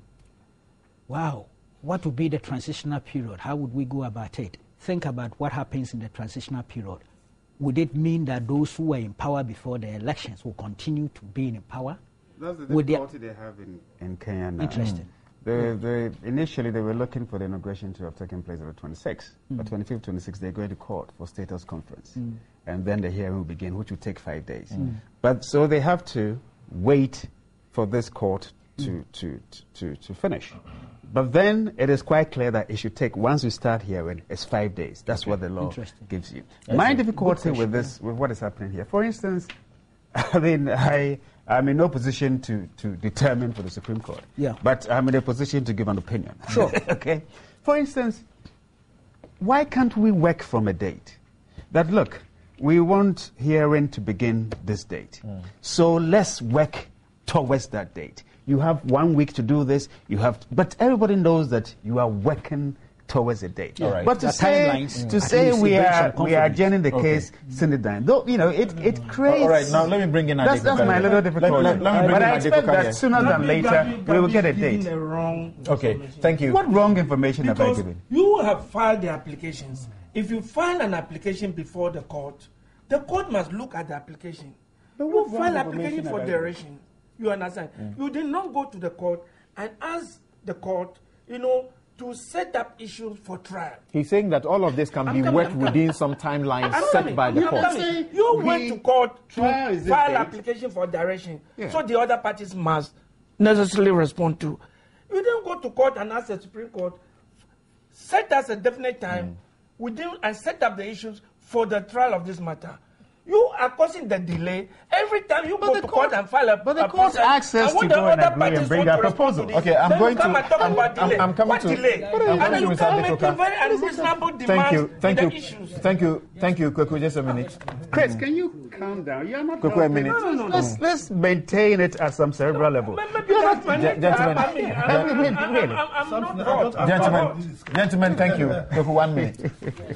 I didn't hear my brother very well. But did I hear him suggest that they will be mobilizing or sending about 33,000? He did the calculation. I didn't say if you are taking at least three witnesses. Please, let me repeat that again. I am saying that they claim something untoward has happened in 11,000 constituencies. It's about 12,000. You count it properly. Okay, 12,000, whatever it is. And then, one of the issues that they said that was that there must be, names of witnesses and a summary of evidence that those witnesses. And I'm saying that it does not make sense. One, or it's not realistic. One, if, for example, we, as respondents, we will be defending the action by the use of 3 witnesses for every police station, then it means 3 times 12,000, we are having 36,000. And you're asking us to provide the names of the 36,000. I'm coming. So in effect, you have confirmed. I asked you and you confirmed. You have confirmed that point already. Then I also said that you are alleging. You have to provide evidence that something has gone on wrong. Then we'll now respond to it. Thank you. So what are we going to write? And I'm saying that it's an unreasonable demand. All right, sorry, gentlemen. Sorry, Kweku, 30 seconds. What's the point you wanted to make for asking that question? Some of these lawyers make things difficult for laymen like us. Okay. The man is confusing all the issues. I don't understand it. Okay. Listen, it will be an absurdity. You will be inviting the Supreme Court to the realm of an absurdity. Okay. You must have a critical mass of credible information and evidence for presentation. I am not too sure. Otherwise, we'll relocate the Supreme Court to the Accra Sports Stadium. Okay. Thank you. Mr. Adekoka. Sorry, gentlemen. Mr. Adekoka, yes. I've been listening to my 2 learned friends here, which makes very interesting. You see, what's the genesis of all this thing? The fact of the case is that our brothers in Order Divide, MPP, have told us in plain language that they are doing politics. That is all. And that they need to assuage. I'm coming. Yeah, I'm coming. Yeah, I'm coming. Yeah, I'm coming there. It does exactly. So they are doing politics. Yeah, so they are doing politics. And the whole thing is to assuage the feelings of their supporters and to delay the change in leadership of the MPP. That is all that we are doing. To destroy the governance of this country. That's right. That's right. That is all that they are doing. Because as a regional chairman, he said it. I lived the election. That is, I participated in the election, particularly in Greater Accra. And I can say for a fact, first, never in the region did we even have a meeting that we are going to rig the election. What we did is to train our agents very well. We had numerous seminars. Look, when they had the special voting, the MPP agents didn't know what they were about. They didn't know what they were about in terms of the forms, the completion of the form. Our boys had to teach them, because when they came the next day and we were doing an evaluation, that is what we were told. In the polling stations, at the end of the voting, we all witness how the process is done. The ballot papers are separated into the various candidates' party and counted physically, one by one, for everybody to see. At the end of the day, it's not possible to make mistakes. Jesus Christ. I said, I lived it. And you see what? Look, most of the radio stations in this country were virtually present. Okay. Now we are not talking about the details or the merits. I'm coming. We know we are related. That's I'm his uncle. Yes. You know? It's true. I'm his uncle. So you permit your uncle to intervene. All these conditions my cousin is putting out. Your nephew. Prevailed. My nephew. Yes, my nephew. That's your nephew. Yes. Is putting out. Prevailed in 2004. And yet they went to court litigating. Okay. And asking the court to order the EC to publish. give them but your agents had them. Yes. And you thought thought the election had been rigged. No. You thought the election had been rigged. So I don't get the point. Uncle, listen. What they are alleging is that there's been massive. But you said so in your rate. In only 2004, you said so. so. We are elevating the discussion into the merits now. You said the same in 2005. No. I'm just telling you. The speed has come about because they think that they need to fast track and bully everybody into. And my brother here said, no, but that's what the rules say. No. What do I know to be the evidence that they will provide for which I should make a response? I'm saying it doesn't make sense. Why did you ask for practically no sense? You understand? And why did you say there's another issue? There's another issue in court. Okay, quickly, let's fly it in and then move on. That the Supreme Court is not doing so. Okay, Chris, allow Adekoka. Kwame Mpieni has told them that they should go and withdraw the case from court. Really? They have lost the election. Okay. And they should learn to accept defeat. So we stop wasting all our time. Because look, I've been privy to some of the what do you call it? Things that they've raised, right? You know what they've done? Where they have won, right? They hardly raise any petition. I see. Where they have won. That's not true. Oh, it's true. I know it's true. Gabi don't know. To be discarded. Some belong to Gabi, Gabi, please. Koku is asking that the votes they are asking to be discounted. Some belong to their candidates. No. They are saying. Am I wrong? No. They are saying 4 million. The They said the 4 million. No, they said the votes. Gabi tried to make some justification by saying a few percentage should be removed. No, Gabi. Made a few percentage should be removed from their candidate, but what a majority of the votes should be expunged from President Mohammed's numbers, right? And I'm saying, as a living witness of this lesson, for which I'm in greater. No, but you are expected to say what you are saying. In greater, you are expected to say what you are saying. Okay, gentlemen, Mr. Adekoka, do I have your permission? So we move in the next issue. Thank you very much. Your messages are so welcome, 1422, and you can post them on our Facebook page. We'll read them also. Now, still in the Supreme Court, wrong and strong for nuisance value or a germane case for Akufo-Addo to answer after over 3 decades being touted one of the country's finest legal brains. You know what I'm talking about. Retired Supreme Court Judge, Justice Francis Pega, has issues with Nana Addo Dankwa Akufo-Addo. He says in his writ, which I have in my hand, filed at the High Court Fast Track Division, that Nana Addo is impersonating as a lawyer. He is not one because his name is not entered in the roll of lawyers for 1971, is it? And that the name that you find on that roll is someone else. Nana Addo Dankwa Akufo-Addo is impersonating. So he's asking that he should be declared so, and then the firm he set up should also be taken out of the system, and Kufuor be reprimanded somewhat for appointing him as Attorney General when, in his own words, he was not a lawyer in good standing at the time, to appoint him as the Attorney General to become the leader of the bar.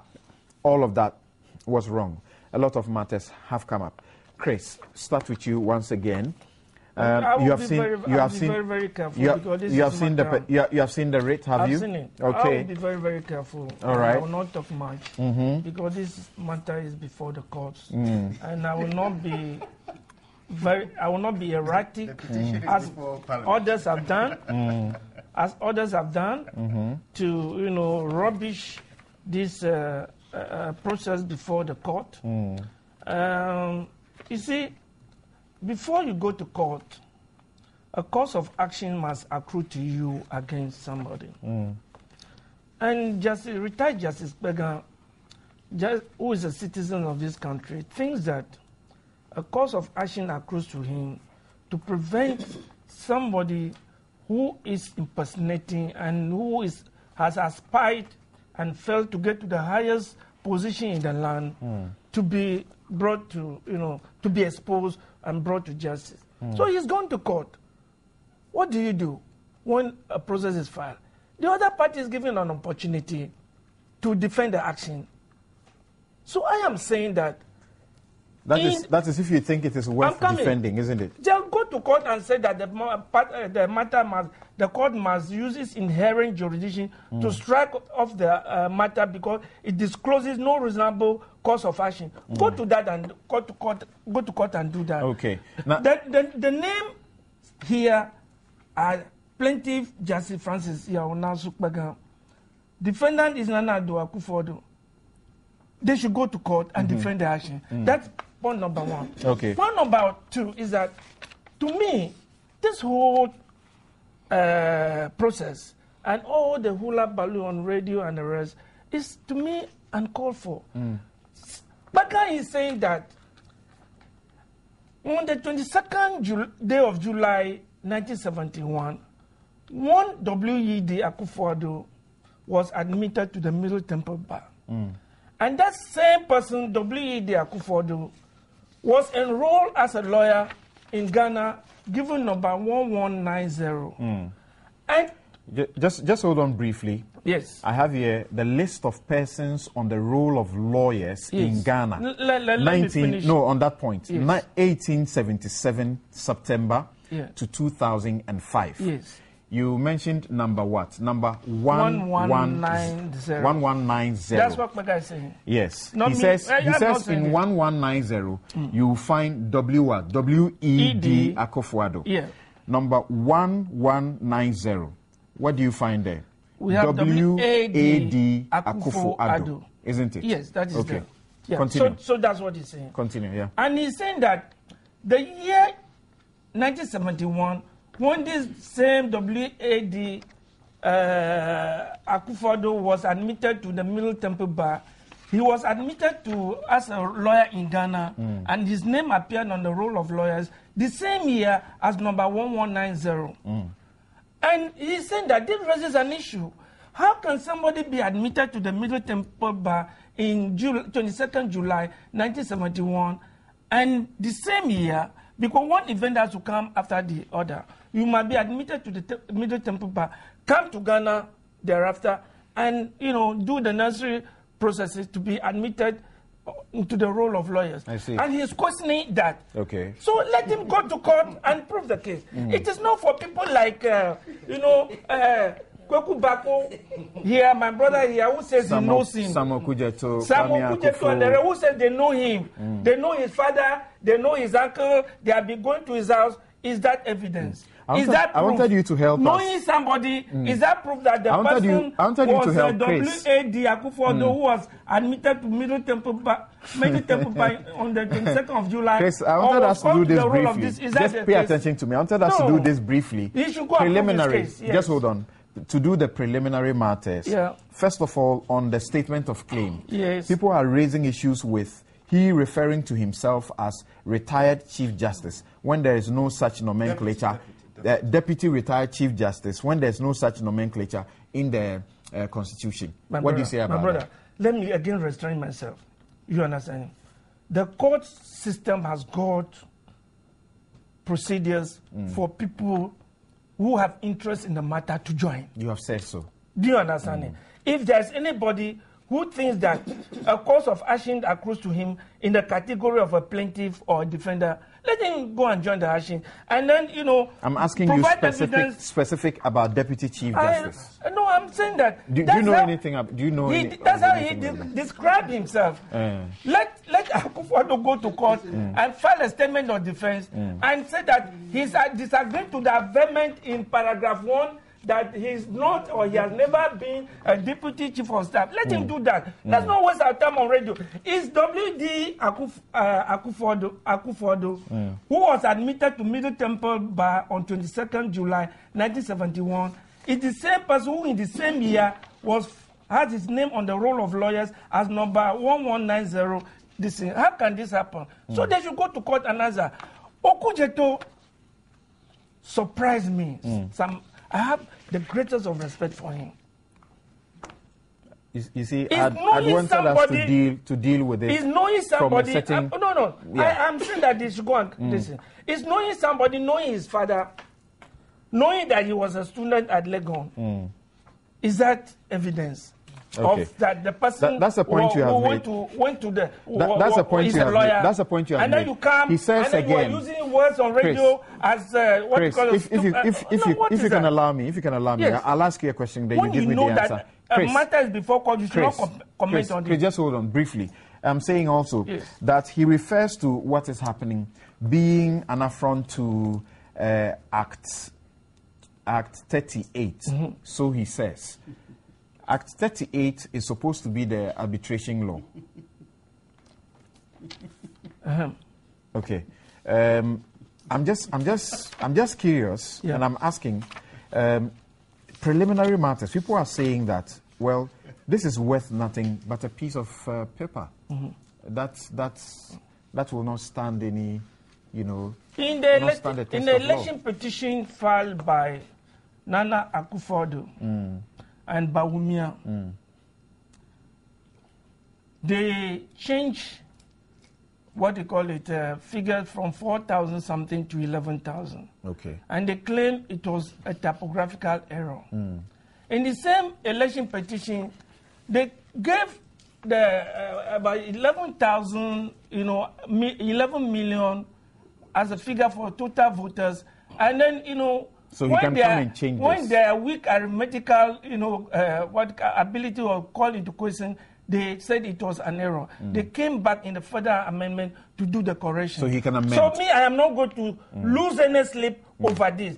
If maybe he's going to write at 34 it's or at 32. 32 and there is an error. Okay. This is a very weak position it's people repeated. are taking. It's repeated. If it is repeated, the same error from the beginning can be repeated throughout. Okay. So you can come and make an amendment to this thing later on. Is it a defense? Is this your defense? Okay. My very final question. Who was admitted to the Middle Temple Bar on 22nd July. Chris, you are not listening to him because you have done this. My very final question to you. And answer, I'm not Akufo-Addo. Okay. My very final question to you is that if we are dealing with Act 32, right? If you are dealing with Act 32, which is the law, that is the Legal Profession Act.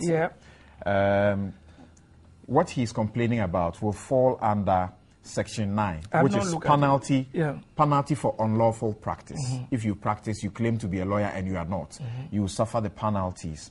And I don't know if you have, paid attention to also Section 21 of the same Act, which is right of appeal. From your practice, do you know or do you not know that if you have issues in respect of this act, you go to the General Legal Council, which will act as a high court. And then if you have an issue further, then you go to the Court of Appeal.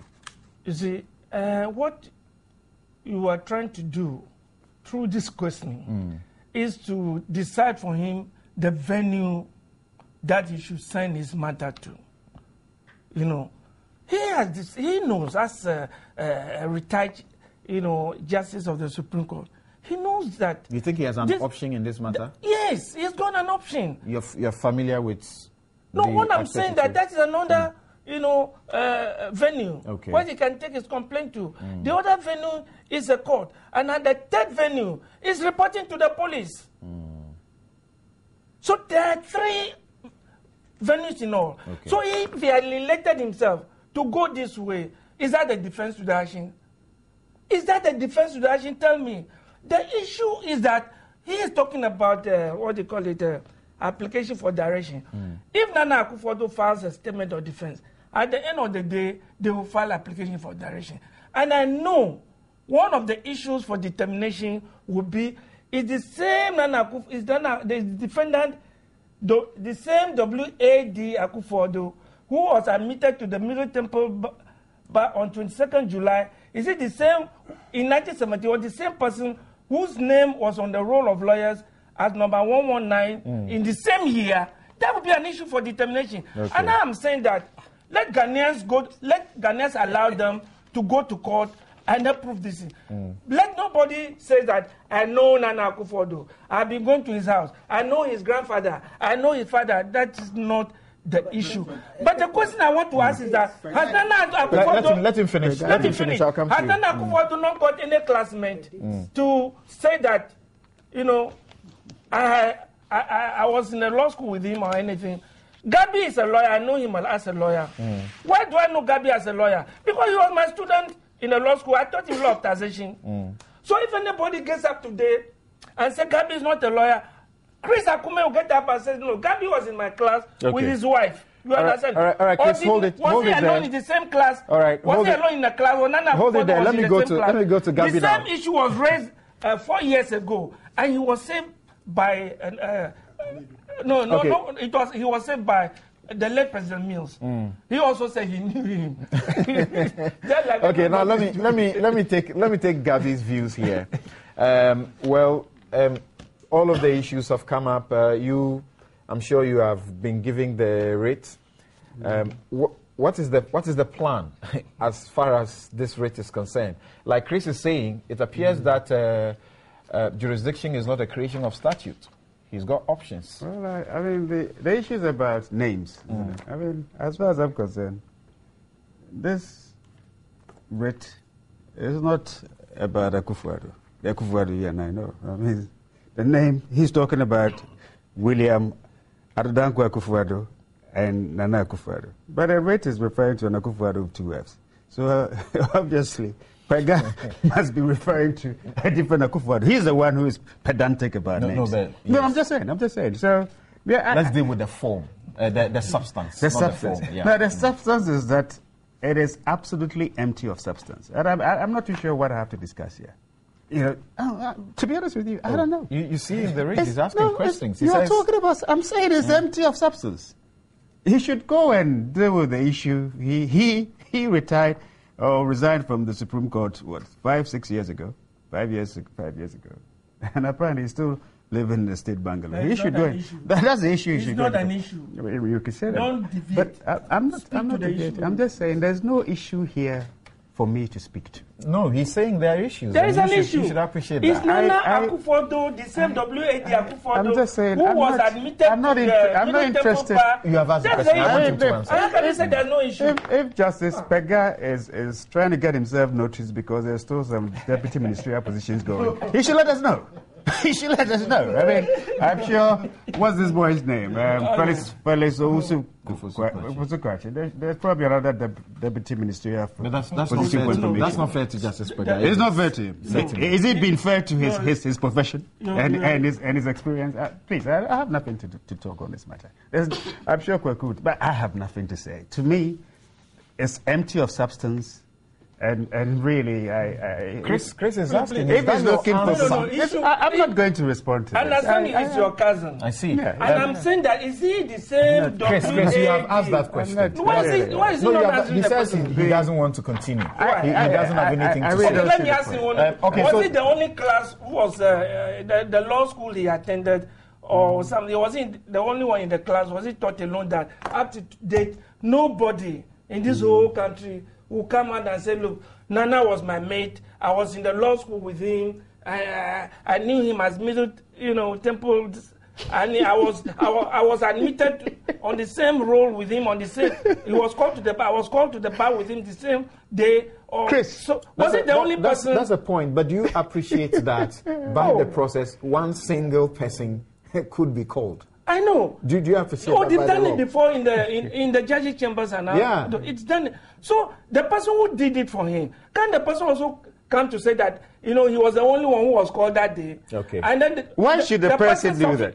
You are saying he's not a lawyer. You prove it. Why should Sam Okujeto come and say, I know his father, I know his grandfather. Is that what I know he said? Please, give him some. That was irrelevant. He never said that. He said it. He said more than that. Okay, Gabby, you say you don't have anything to say. I won't say that he's he rubbish. spoke about he knows about it. Okay, gentlemen. This is not rubbish. This has got standards. He No. should come and say that. And the same WKD, I have nothing. 1971. Chris, that's a point. That's a point you have and made. 1971, the same year, I was called to the bar. Okay. Why can this Thank be you. possible? This is about the Because fifth time you're you making have this to point. be Chris, admitted let's to the move on. middle Let's have some other temple people and speak, Chris. Sometime after, then you come to join the. How could it be the same year, 1971? And Justice Bagan, like other people, All are right, smelling a rat. And you say it doesn't disclose any action. What are you saying? Mr. Adekoka, let's hear what you also have to say. You can't. You said you don't have anything to How can say. it be possible? Let's hear what you have to say about this whole thing. I'm surprised. And you claim to be a Mr. teacher. Akumi, Go and defend it. Go and defend the action. Mr. Akumi, thank you. Yes, Mr. Adekoka. I've been reading this in the papers and the insult that have been poured on the old man, I think, is in the wrong direction. That as a country, we should be sober to address issues when they are raised. I mean, people going to town and really insulting the old man, even trying to say that where he's staying is illegal. And I believe that we should rather address the issue. The house is legal. There's nothing illegal. The issues should be addressed so that you have finality to this problem. I think, was it the First Lady? The former First Lady raised the same issue some time ago. Right? And the late president came to rescue the institution. So if I was in that situation, I've got qualification. I know I went to school. I've got classmates, right? The first thing, I have to produce my class. And look, there's a challenge. I didn't go to Adesada College. I was in the 1973 year group. I can mention one or two people to say, these are my classmates. I went to this university in England. These are my classmates, right? At least during the time that I was being called to the bar, I know at the end of the day, there are group pictures taken, right? Where all of us, I saw one of Gabi when he became a lawyer, that this is the picture. I mean, these are matters that we don't have to drag on and insult. One simple liner, and these things will not even enter into the court, So for me, I think let's devoid our politics from insults. It's too much. The insult is too much. The young guys up and coming are watching us. And Justice Bega had been in the Supreme Court for so many years. Right? He's been there. I'm sure most of you have even appeared before. I never had the opportunity. He's not insulting the I wish I did. The question that others, Gabi, you don't have anything to say. The question that others are asking. He doesn't have. The question that others are asking, Chris. He doesn't want to commit himself. Chris. The question that others are, Chris. Sorry. Yes, sir. The question that others are asking is that Nana Akufo-Addo had the opportunity to appear before Justice Pega. That's right. Many times. That's correct. What happened? That's the same question. Why is he now realizing that's the that? same question I'm asking, right? But look, people, people go to perform the duties of doctors. We have plenty. They go the medical council accepts them as doctors, and they keep practicing. Several years. So, and then one day something crops up and say, hey, this man is not a doctor. I mean, we've seen them all over the place. I'm not alluding that to Akufo-Addo. You've asked the question, and I'm to give you an example of things that can happen in this world. All that I'm saying is that let's have sober heads and just find finality to this. Well, I know Akufo-Addo, like he said, I know him as a lawyer. I've seen him going to court several times. That if you ask me what's his profession, I would say he's a lawyer, right? But then, if a chief justice, a Supreme Court justice is raising question, maybe he being in that fraternity has seen something. He's asking fresh evidence, and he's asking questions. So I think my brother here and the others who are insulting him. I'm insulted him. Not you, I say you. Gabia, no. You're on his classmate. He's going to ask William Atuguba. William Atuguba and Akufo-Addo were called the same day. Yeah, so that's fine. So let's have this. Let's have this. But it's on the record. Yeah, let's have this. Where is it? This answer. The one I was showing to you. William Atuguba was called the same day. Chris, keep quiet. Just watch, read it for yourself, and then if you're done, tell me. I'll move on to so, the so, next so, one. so something, if you have sober heads, we will find answers to these things. Okay. Seriously. So I think that's what we should do. I don't doubt. So are you saying Pega didn't have a sober head? Gabi, let's make progress. You can't ask me that question. You can't ask me that question. Right? Chris, take your time. Note it, I'll get to you. Note it, I'll get to you. I'm asking you and your people defending to have sober heads and stop going to the angle of insulting the old man. That is not good enough. Okay. Abdul Malik. Wow. It's incredible. It's a joke. Absolutely incredible. Going there again. Chris kept on mentioning some dates, and I was intrigued because the Meadow Temple thing is July 71, and then now was called to the Ghana Bar was October 8th 75. No, 71. 74. Yes. 74. That's 3 years. So it's not the same date. Please, let's be clear about that. And I was surprised that you were quoting from the rate. Yes. But I was surprised at that because they were not the same day. So let's clear that. Okay. Look. But even if it was the same year, there's nothing wrong with it. Yes, but factually he was wrong. And so I was surprised he kept on repeating it. No, I just watched him because at the point I felt he wouldn't listen to me, and I also needed to ask my question. I was a bit. That's what I'm saying. No, you are quoting from the read, but I've submitted to you the yearbook of the enrollment. This is my source. We are speaking to this. Okay. And I'm saying that whoever thinks that any amendment here is wrong must go and file a statement of defense. Excellent. And I will not say anything. That's what I'm saying. Appears to be suffering from so many errors. It needs quick therapy. But let me tell you, it's dead on arrival. This rate. Dead on arrival. How do you come to that conclusion, Kuku? But, my brother, you see, it's so painful. But the fact that it's a matter of integrity of a seasoned, colossus politician like Akufo-Addo,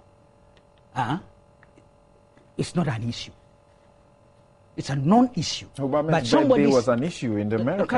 I'm saying, but for the fact that it's somebody's integrity, somebody who's been a member of parliament, who's been an attorney general, who's been a foreign minister, who's been a prominent lawyer whose name is captured in the Ghana Law Reports many times and has been part of landmark cases so that it has an impact on our governance system, on integrity of our nation and governance system. Like, it would be no issue. I would have taken it the way Gabi took it, ignored it, treated it with contempt. Silence, perhaps the best cure for this kind of mischief. But because it's an issue of integrity, which would actually impact on even the legal profession, the general legal counsel, the judicial system, and all that, we ought to deal with it. And that is what I intend doing. Look, Kuku, sorry, but one question. What do you think about what people say? What's the big deal? Akufo-Addo, show that I was there. This is my classmate. This is who I was with. And forget about all of that is going on, so that we have an end to this discussion. Before I answer that question, let those who doubt that he was the William produce that William they think he's impersonating. Where is that William, dead or alive? They should produce it, the identity. It's so simple. Those who think are suggesting that the William is not the Nana, Where is their William? So he should file a statement of defense. He should go to court. Well, that's Let's a separate not discuss this thing. You are not in solicitor. What is this? This is not the court. What is Let this? the matter be conducted at the court. What are we doing? You know what? Let's be very careful. You know why he's being so unfair to us? He should have declined comment on basis of the principle. I declined. I declined comment. What you qualified. You qualified your commentary. I was only reading here. You qualified your commentary. Let's move on. You should not even have touched it. I did not touch it. But senior, what is this? with the greatest respect, with the greatest respect, yes. Can you note down your concerns, and then when we come back, you'll be given an opportunity to rebut. Okay, Otherwise, you have intervened too many times. I'm sorry. Yeah. I'm sorry. Just recover. Kweku, there's dead air. This radio also. I'm surprised. Come on. Look, this is a former What's your role Supreme in the Court government? justice. Chris. For me, this particular man, this former Supreme Court justice, who I'm told was good while he's on the bench. I'm told there are some very fantastic rulings he's passed. I'm told. That's I true. want to believe that. That's true.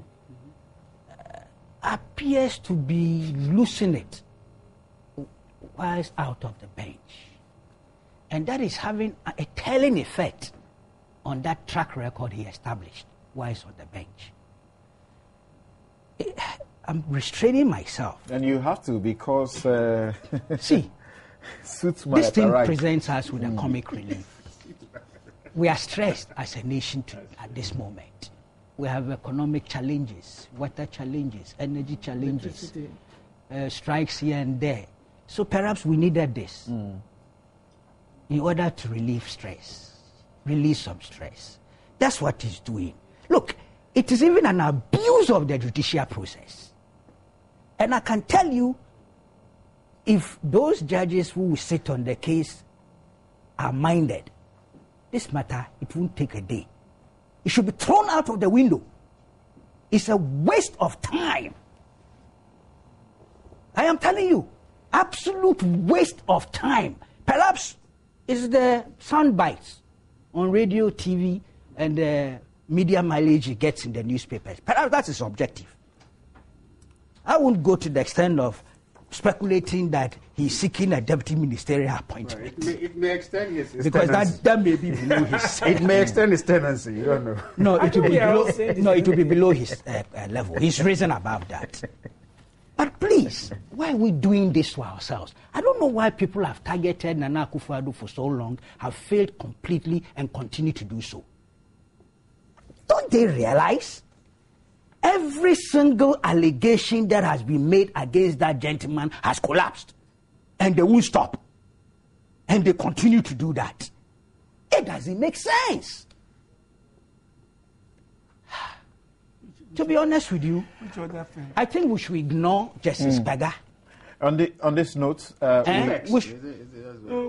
sorry, so just he should be ignored. On this note, we take a quick break. We'll be back. This is Newsfile on Joy 99.7 FM, and also on your Joy News channel on Multi TV. Why are you wasting your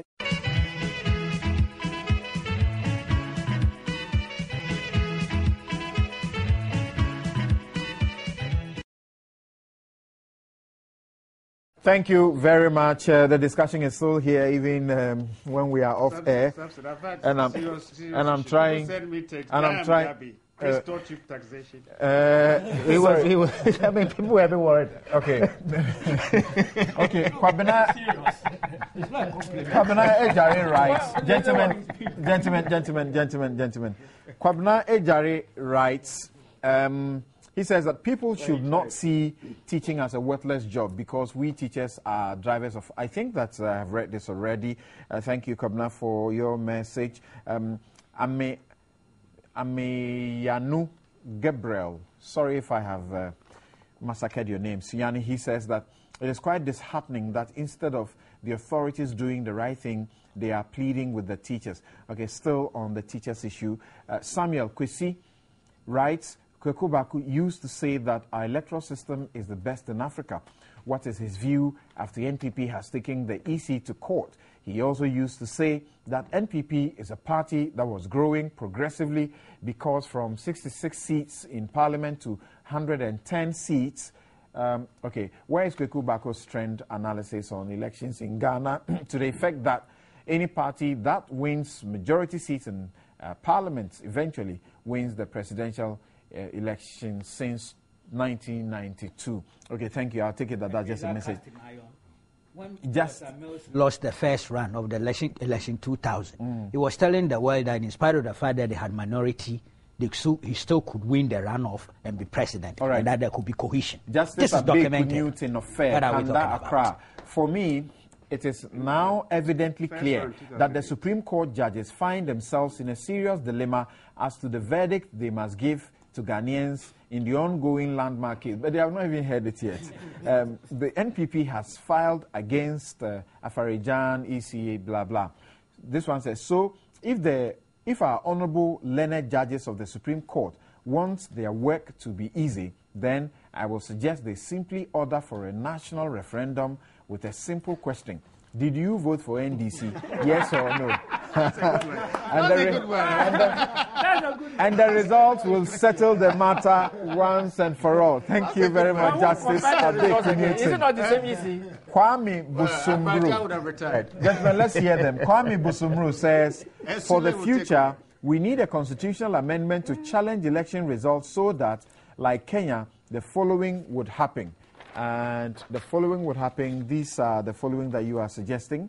The challenge to election results should be decided by the Supreme Court before the president-elect is inaugurated. I asked that question.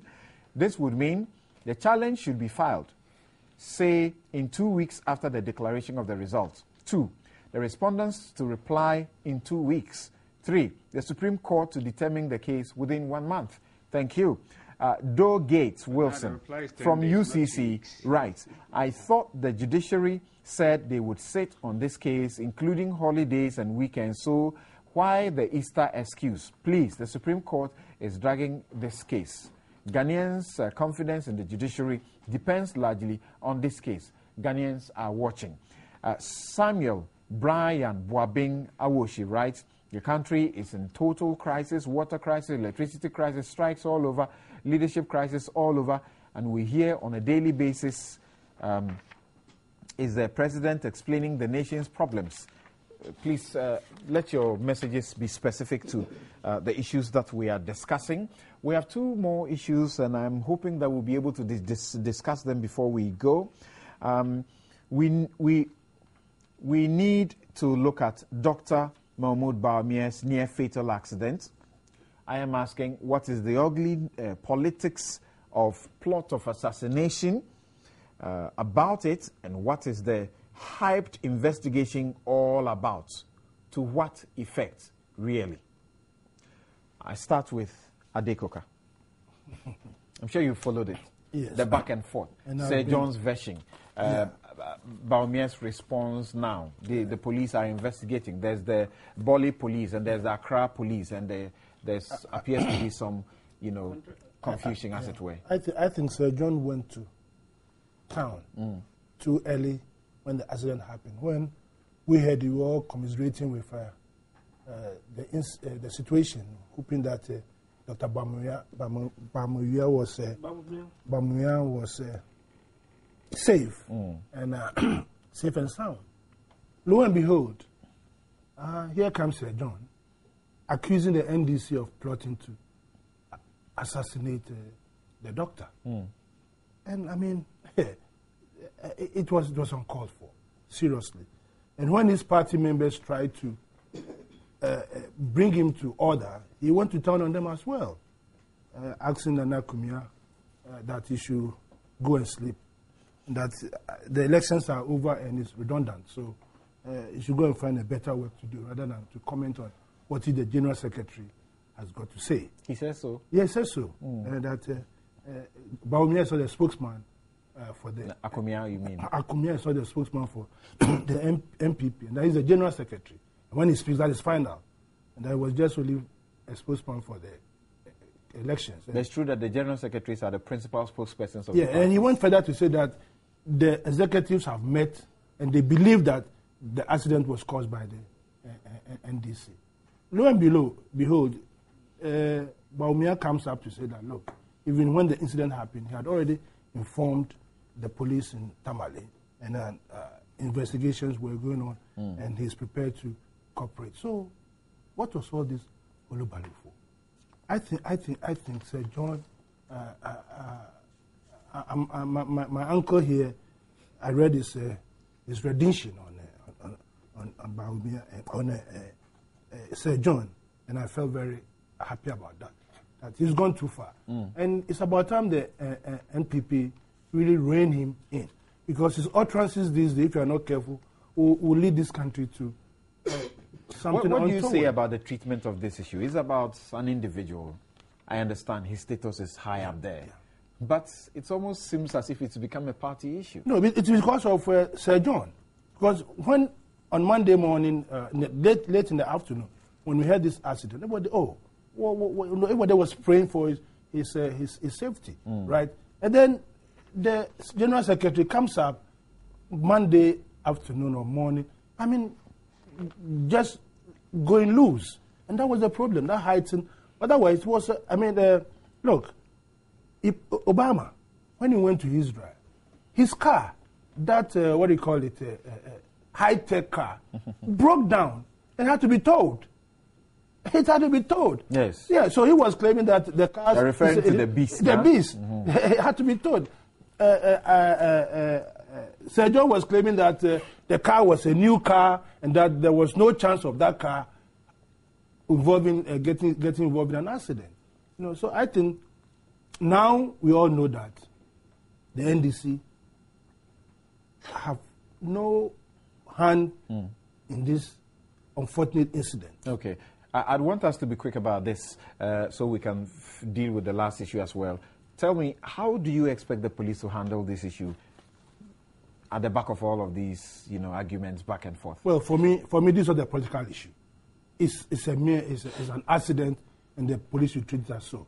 It's an accident that has occurred, and there's no political motive behind this. And the gentleman himself, I'm being told, was even behind the wheels, right? So if that is true, I mean, it's just an accident that can happen to any other person, and it happens all the time in this country, and it should be treated as so. Okay. Abdul Malik. Yeah.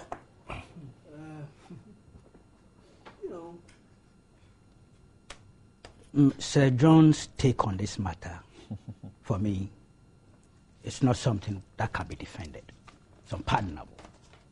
It's judgment of the issue and the way he proceeded to deal with the matter. It's unmitigated disaster. That's my candid opinion about it. But I've been looking at certain things, and especially when I saw the Bawumia, the statement, and read it, it raises some interesting issues. A lack of coordination within the police system was too manifest.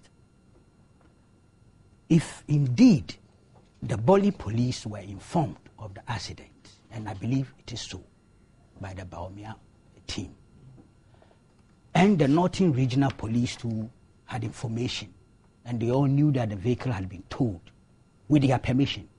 With their permission? Yes. That's what the statement says. When the vehicle was towed. Now, how come Accra didn't know? Till the very last minute. And Accra police, that is the Central Police, was dealing with the issue the way in which they were dealing.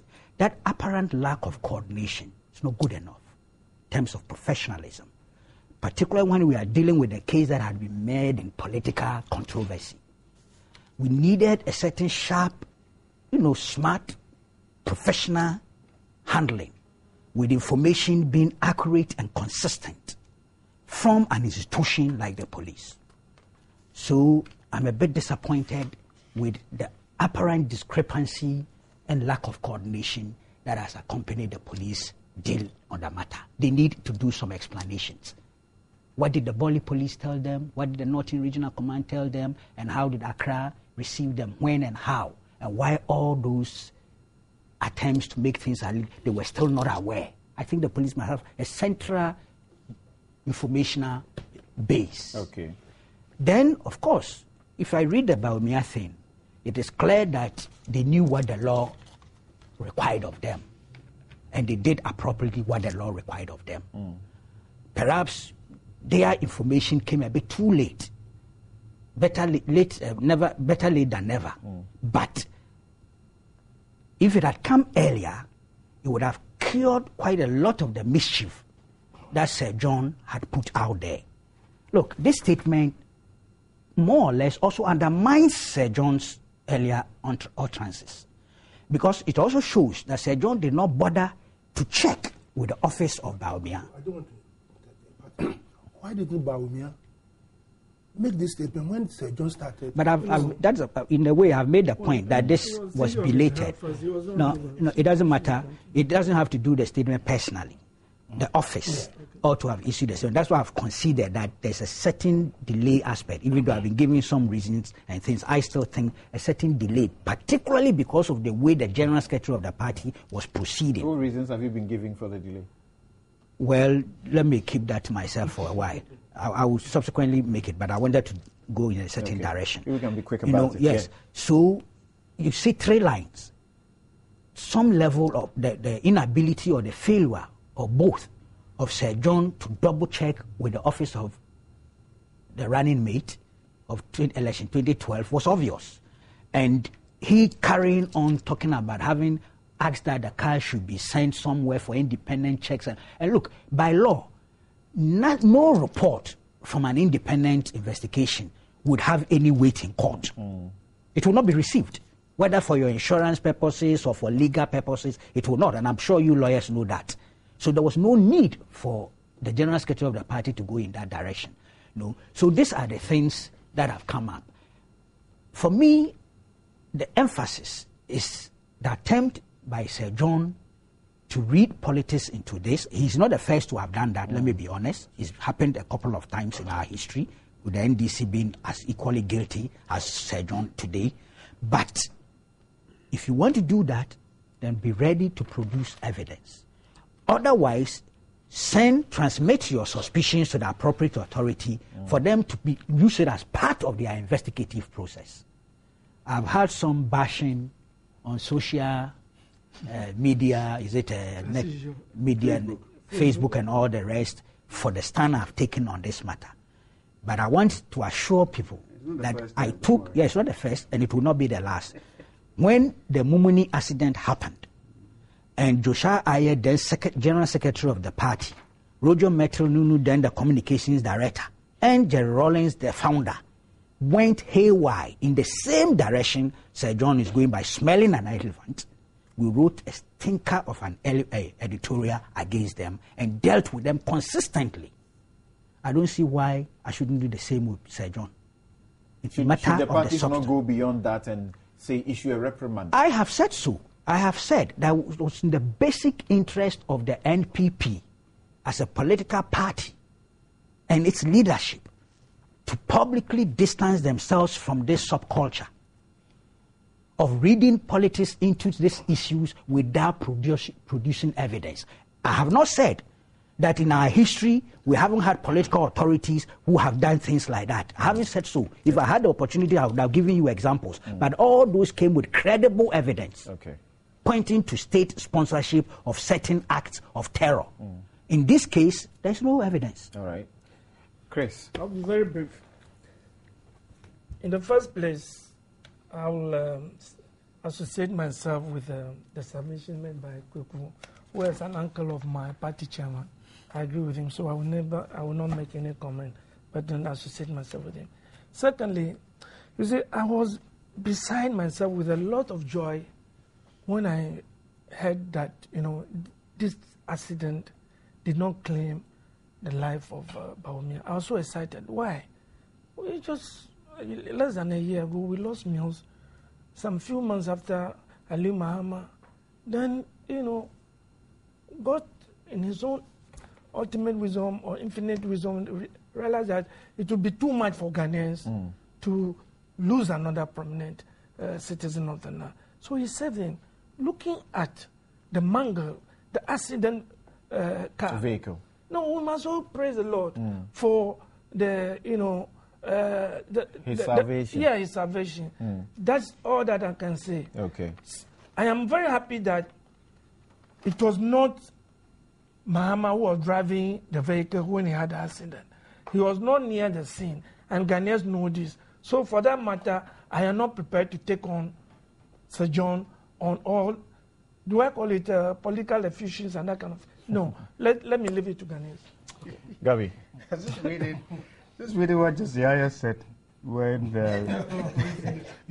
he was still there was a Nigerian wearing a tracksuit who was jogging. He said, "Who found Mumuni in a ditch?" He said, "The natural question that arises is that how come the man who was jogging suddenly find a car to bring Mumuni to the hospital? This is a mystery." and then 21st November, another General Secretary of the NDC, this time Asia Dunketia, 2008. He says, there was this explosion at Anya. Madene says, we have been told that the cause of the fire was a result of illegally stored firecrackers. We have reasons to disbelieve that.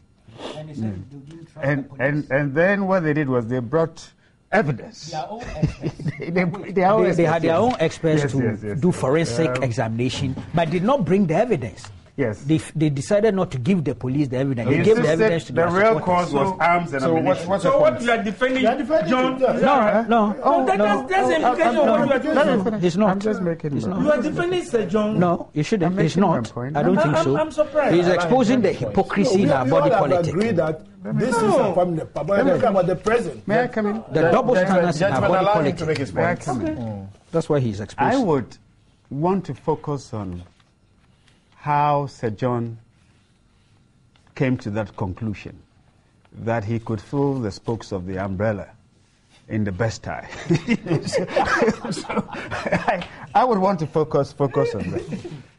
I mean, what is pretty obvious is that the accident appears to have been caused by underinflated tires. And I'll tell you why. Well, is that a technical report? No, no, it seems pretty obvious, and I'll tell you why I'm saying that. Now, first of all, reports across the world have shown that it's the major cause for accidents, especially in SUVs, underinflated tires, and if it happens to the back tire, okay, it can lead to a spin. If it happens to the front tire, you veer off the road, okay, and if it's an SUV, chances of rolling over, it's really high. These are even there's a recent report in 2012 which shows it's a major cause of accidents, underinflated tire. Okay? Now, when they got to Bole, after they've been to the Bolera's ceremony, no, I think this was more like the enskinment. Yeah. They went to Otiko's house, Otiko Jaba's house, to eat. At the house, they discovered that there were 3 vehicles in the convoy. They discovered that Jake's vehicle had an underinflated tire. Okay? Good. So that was discovered. Now, on the trip, and I think the earlier statement, actually, it was about 45 minutes after the trip. It looks like other further checks now come out to show. There were 3 cars. Jake was ahead, Baumia in the middle, and his security behind with his brother, Jake. He's also called Jake. They saw the back tire blown up, as happens when if it's an inflation, that's what really usually happens. And they saw it happen and expected that the car would then what? Slowly stop. So this what happened. They saw the tire just blow up. And shortly after, the driver just all of a sudden lost control. No, but I'm just saying, it didn't just happen. But, you saw it, so you're expecting that they will stop. Okay? And then loses control, car veers off, hits a ditch, and then rolls over and somewhere. This account would have been given to the police. I'm coming. To back that suspicion, it was given rather than going on No, radio. no. I'm not. I'm just trying to say. Where's the suspicion? You've been driving there. Let me make the point. Where's the suspicion? May I finish? He did that. That happened. And then they realized that the front tire, after the back tire, The front tire also went. Yes. Okay? Now you listen. Now, the only vehicle left was a security vehicle. The security vehicle also what? Suffers the same blown up. It blows up, the tire. So, in one day, one trip, 3 vehicles, all Land Cruisers, almost like new, under 1 year old, on the same trip, suffer under inflated tires. So that really, to me, is the issue. Yes. Okay. So what do you do with that information? Let me finish. That information was given to the police. No. Yes, and after that, what? It was given to the police. Yes. Now let's also get back to why Sir John may raise issues about the police. I'll come to that. The police, if we can do it quickly, so we'll move on. The police, like the lack of coordination, itself points out, because it appears that whether the file had been transferred to Greater Accra or not, Greater Accra was more interested in the vehicle than actually finding the facts. But it was preliminary. I'm just saying. It is a preliminary requirement. Let me finish. Less than a month ago, from Savalogu, there was a citizen's arrest. The Savalogu police arrest this lady. She then confesses that she was put up to do the thing by her district officer, who is arrested. To do what? No, talking about the pink sheets. I'm coming. I'm coming. Okay. No, these are all things that don't mess it. No, please, let me finish. No, let's not, please. No, let me finish. Let me make my point. But why do we... allow him. The Savalogu, I can do it in 2 minutes. No, but if we don't get the end of what he's saying, how do we... Gentlemen, I'm asking him to finish that in 2 minutes. Let him finish. It's okay. No. Allow him, Chris, I think we should allow him. The police themselves came out. Now, she confesses her boss is then arrested.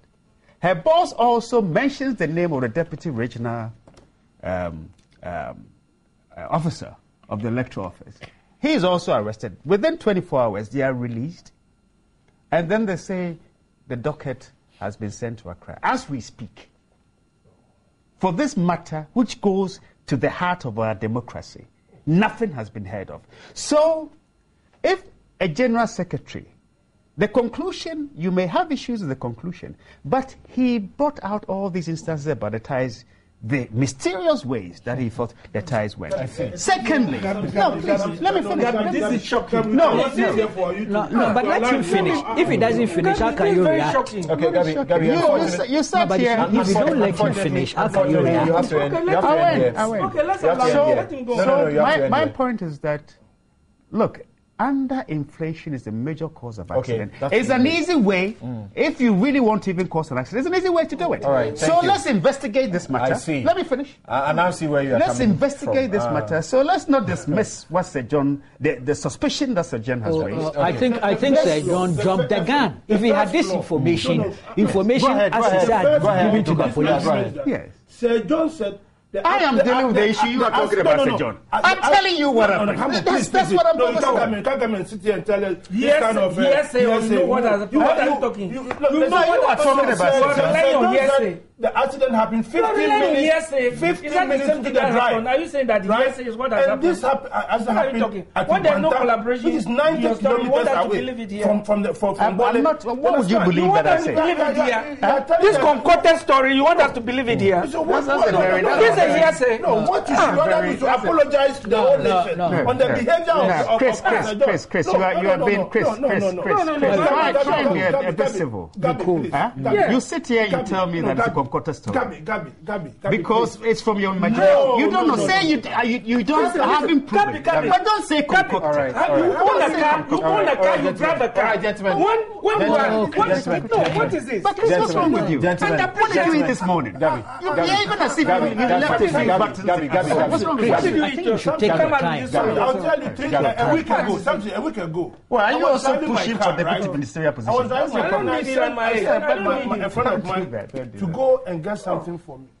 When he left my office, Please, let's hear it. When he left my office and went to where I sent him, Chris, Adekoka is making a point. Yeah. When he parked the car, when he came back, the tire has deflated. This was due to a metal which had gone to the tire for about almost a week. Okay. And so the distance that you were commuting, right? Anything can happen on the road. I see. Yeah, but it is possible. But don't the very last tell us comment. here 30 that seconds. No. 30 seconds. You have to, Very last you have to comment. 30 apologize. seconds. You have to let just apologize to what. Okay. Gentlemen. Like Kweku is asking.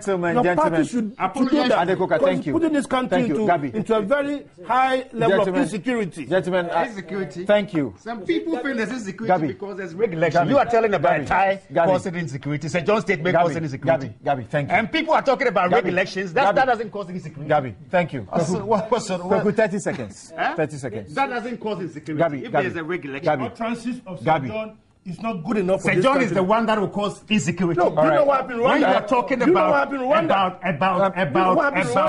the mandate of people. Sorry.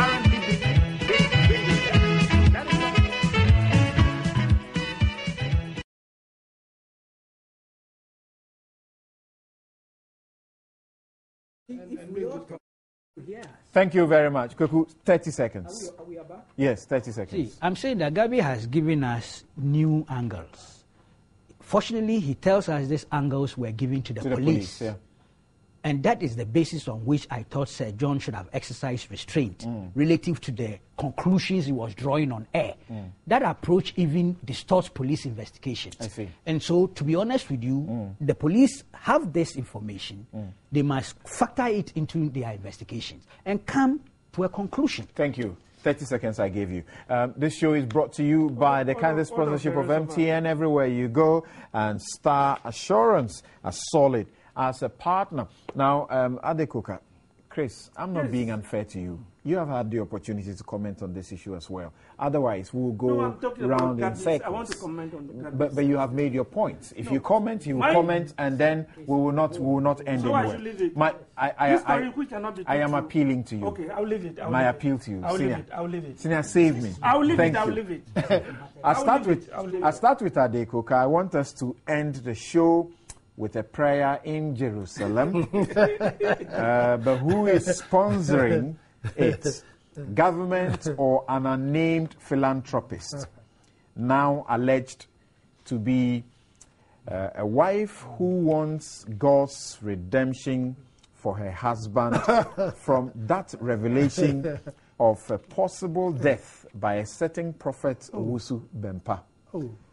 Government to blame for allowing this matter to linger by refusing to name the sponsor or sponsors. You know, the last question, yes. That is the meat of the question. Name the sponsors. I mean, we've been in this country where a lot of companies give sponsors to various programs. So government should name them. Is it necessary to do that? If the person says, I don't want to be named, I don't want people to know what I'm doing. Sometimes you go to church and give donations, and you don't want people to know who is giving the donation. So they should tell us so. So that's what the sponsors are saying, that they don't want their name to be mentioned. Oh, I see. The government has come out to say they are not sponsoring the pilgrimage. They are only facilitating. Facilitating. And facilitation means a lot. Maybe getting them visas, making sure that they have safe passage through wherever they are going. I've asked the Ghana ambassador in Israel to take care of them when they come, right? So the president has come out to say that the government is not spending any money on this thing. But suffice it to say, the Muslims, they say, we don't want to go that way, right? Hajj, government facilitates Hajj. So why is that when the same thing is being done for Christian community? There's a hue and cry about it. Really the same. Hajj is a pillar of Islam. Oh, so are you telling me that the Christians don't have a pillar? Of going to Jerusalem? Even we had a situation where somebody who wanted to be president went to the Wailing Wall to pray because he believed that the whole God is at that Wailing Wall, and wanted That's what he told you.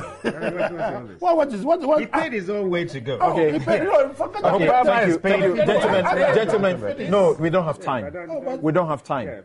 You are saying that I asked the question, if the matter is not lingering because government is refusing to name the unnamed philanthropist, and you are saying it will do so. Government, if the philanthropist wishes their name to be mentioned, I have no problem. And if the government feels so toward to do that, I have no problem. But the moment the question, I thought you made a definite statement that's that right. the philanthropists don't want to be named. That is what the minister for youth and sport, the message that the information he gave out. But if the philanthropists feel that his name has been mentioned, I don't have, but the matter is that the government is not using state resources to send whoever wants to go to Jerusalem. Okay. Thank you, Gabi.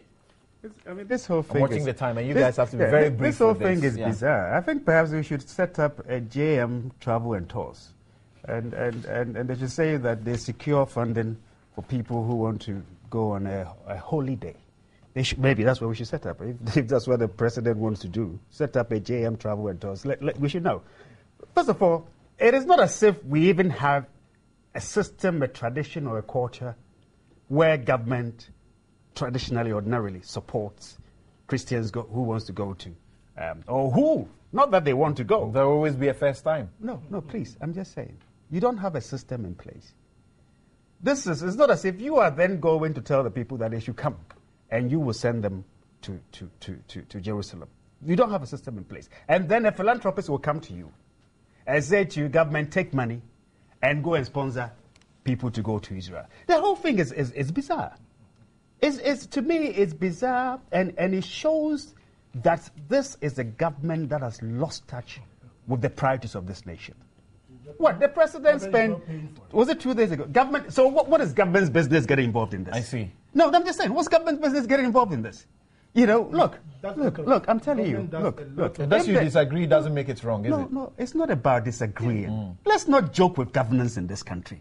There are more important things to deal with. You have your dumso. You have crisis here and there. You spend a whole day with pastors telling them that you are giving them sponsorship, but if you don't want it there, it's okay. You choose what is priority to you, but you don't determine what is priority to the government. It's not, but government government came with a manifesto. Do you understand what I'm saying? And whatever it is, you can't tell me that your priority, first of all, you can't tell me your priority is to be going out there in search of people who want to go on a pilgrimage. Okay. And then you find money for them. All right, thank you. Please, let's not joke with governance in this country. Thank you, Chris Akume. Gabi must know that. Thank you. Let's hear Chris Akume. Gabi must know that he is not in government.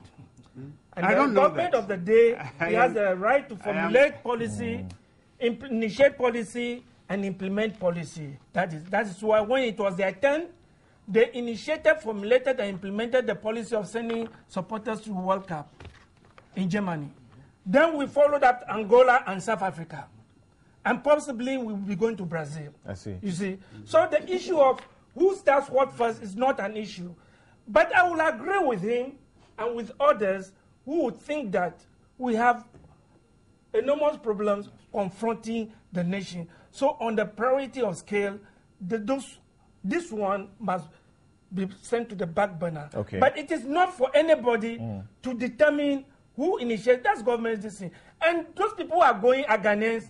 Am I determined, as a Ghanaian, I have no right to comment on what government is doing. If government can initiate policy for Muslims, why not for Christians? And why not for people, non-Christians who may be sponsored to Benin? I'm saying we must be serious. We must be serious with governance in this country. Kweku, what's your proposal? How does government end this issue? I have no serious feelings, any hard feelings on the issue. I really don't care whether people go to Israel or not. I'll be honest with you. Why should you care? I don't really care about that. When they use but my problem is with how the issue has been handled since it broke. That I think has not been professionally dealt with. Okay, that's my issue. And it has raised issues of transparency. See, government should plead with this anonymous sponsor to allow for full disclosure. It's in government's interest. Yes. If there's way. Yes, but I want to take their word for it. I'm taking government's word for it that there is a sponsor. Once you've told us there's a sponsor, you must disclose. You see, they should have known that the way the matter was being handled and the way it became controversial, if you are giving disclosure and it is not full, complete, it leads to more questions being asked, and it undermines integrity. In governance, transparency you sometimes subscribe helps. to the proposition that full disclosure will end this matter. That's all we need, because it's become controversial. All right. Otherwise, it's not a big issue. It is necessary. Good governance. Thank you. Thank you very much, gentlemen. And those who have been listening to on Newsfile today have been Abdul Malik Wekubako, Jr., Managing Editor of the New Crusading Guide newspaper. Chris Akume is a legal practitioner and on the NDC legal team. Okay, thank you very much. Teaching assistant when I was at law school. All right, and then Gavi Ochre Asari Ochre Dako is with the Dankwa Institute. He's also a lawyer. Joseph Adekoka is the Greater Accra Regional Chairman of the National Democratic Congress. I am Samson Ladi Ayenini. I am your humble host. Thank you very much. The show was produced by Kofi Ansah, John Appiah, and the director here at TV has been Yaya. Thank you very much, and all the guys doing a wonderful job.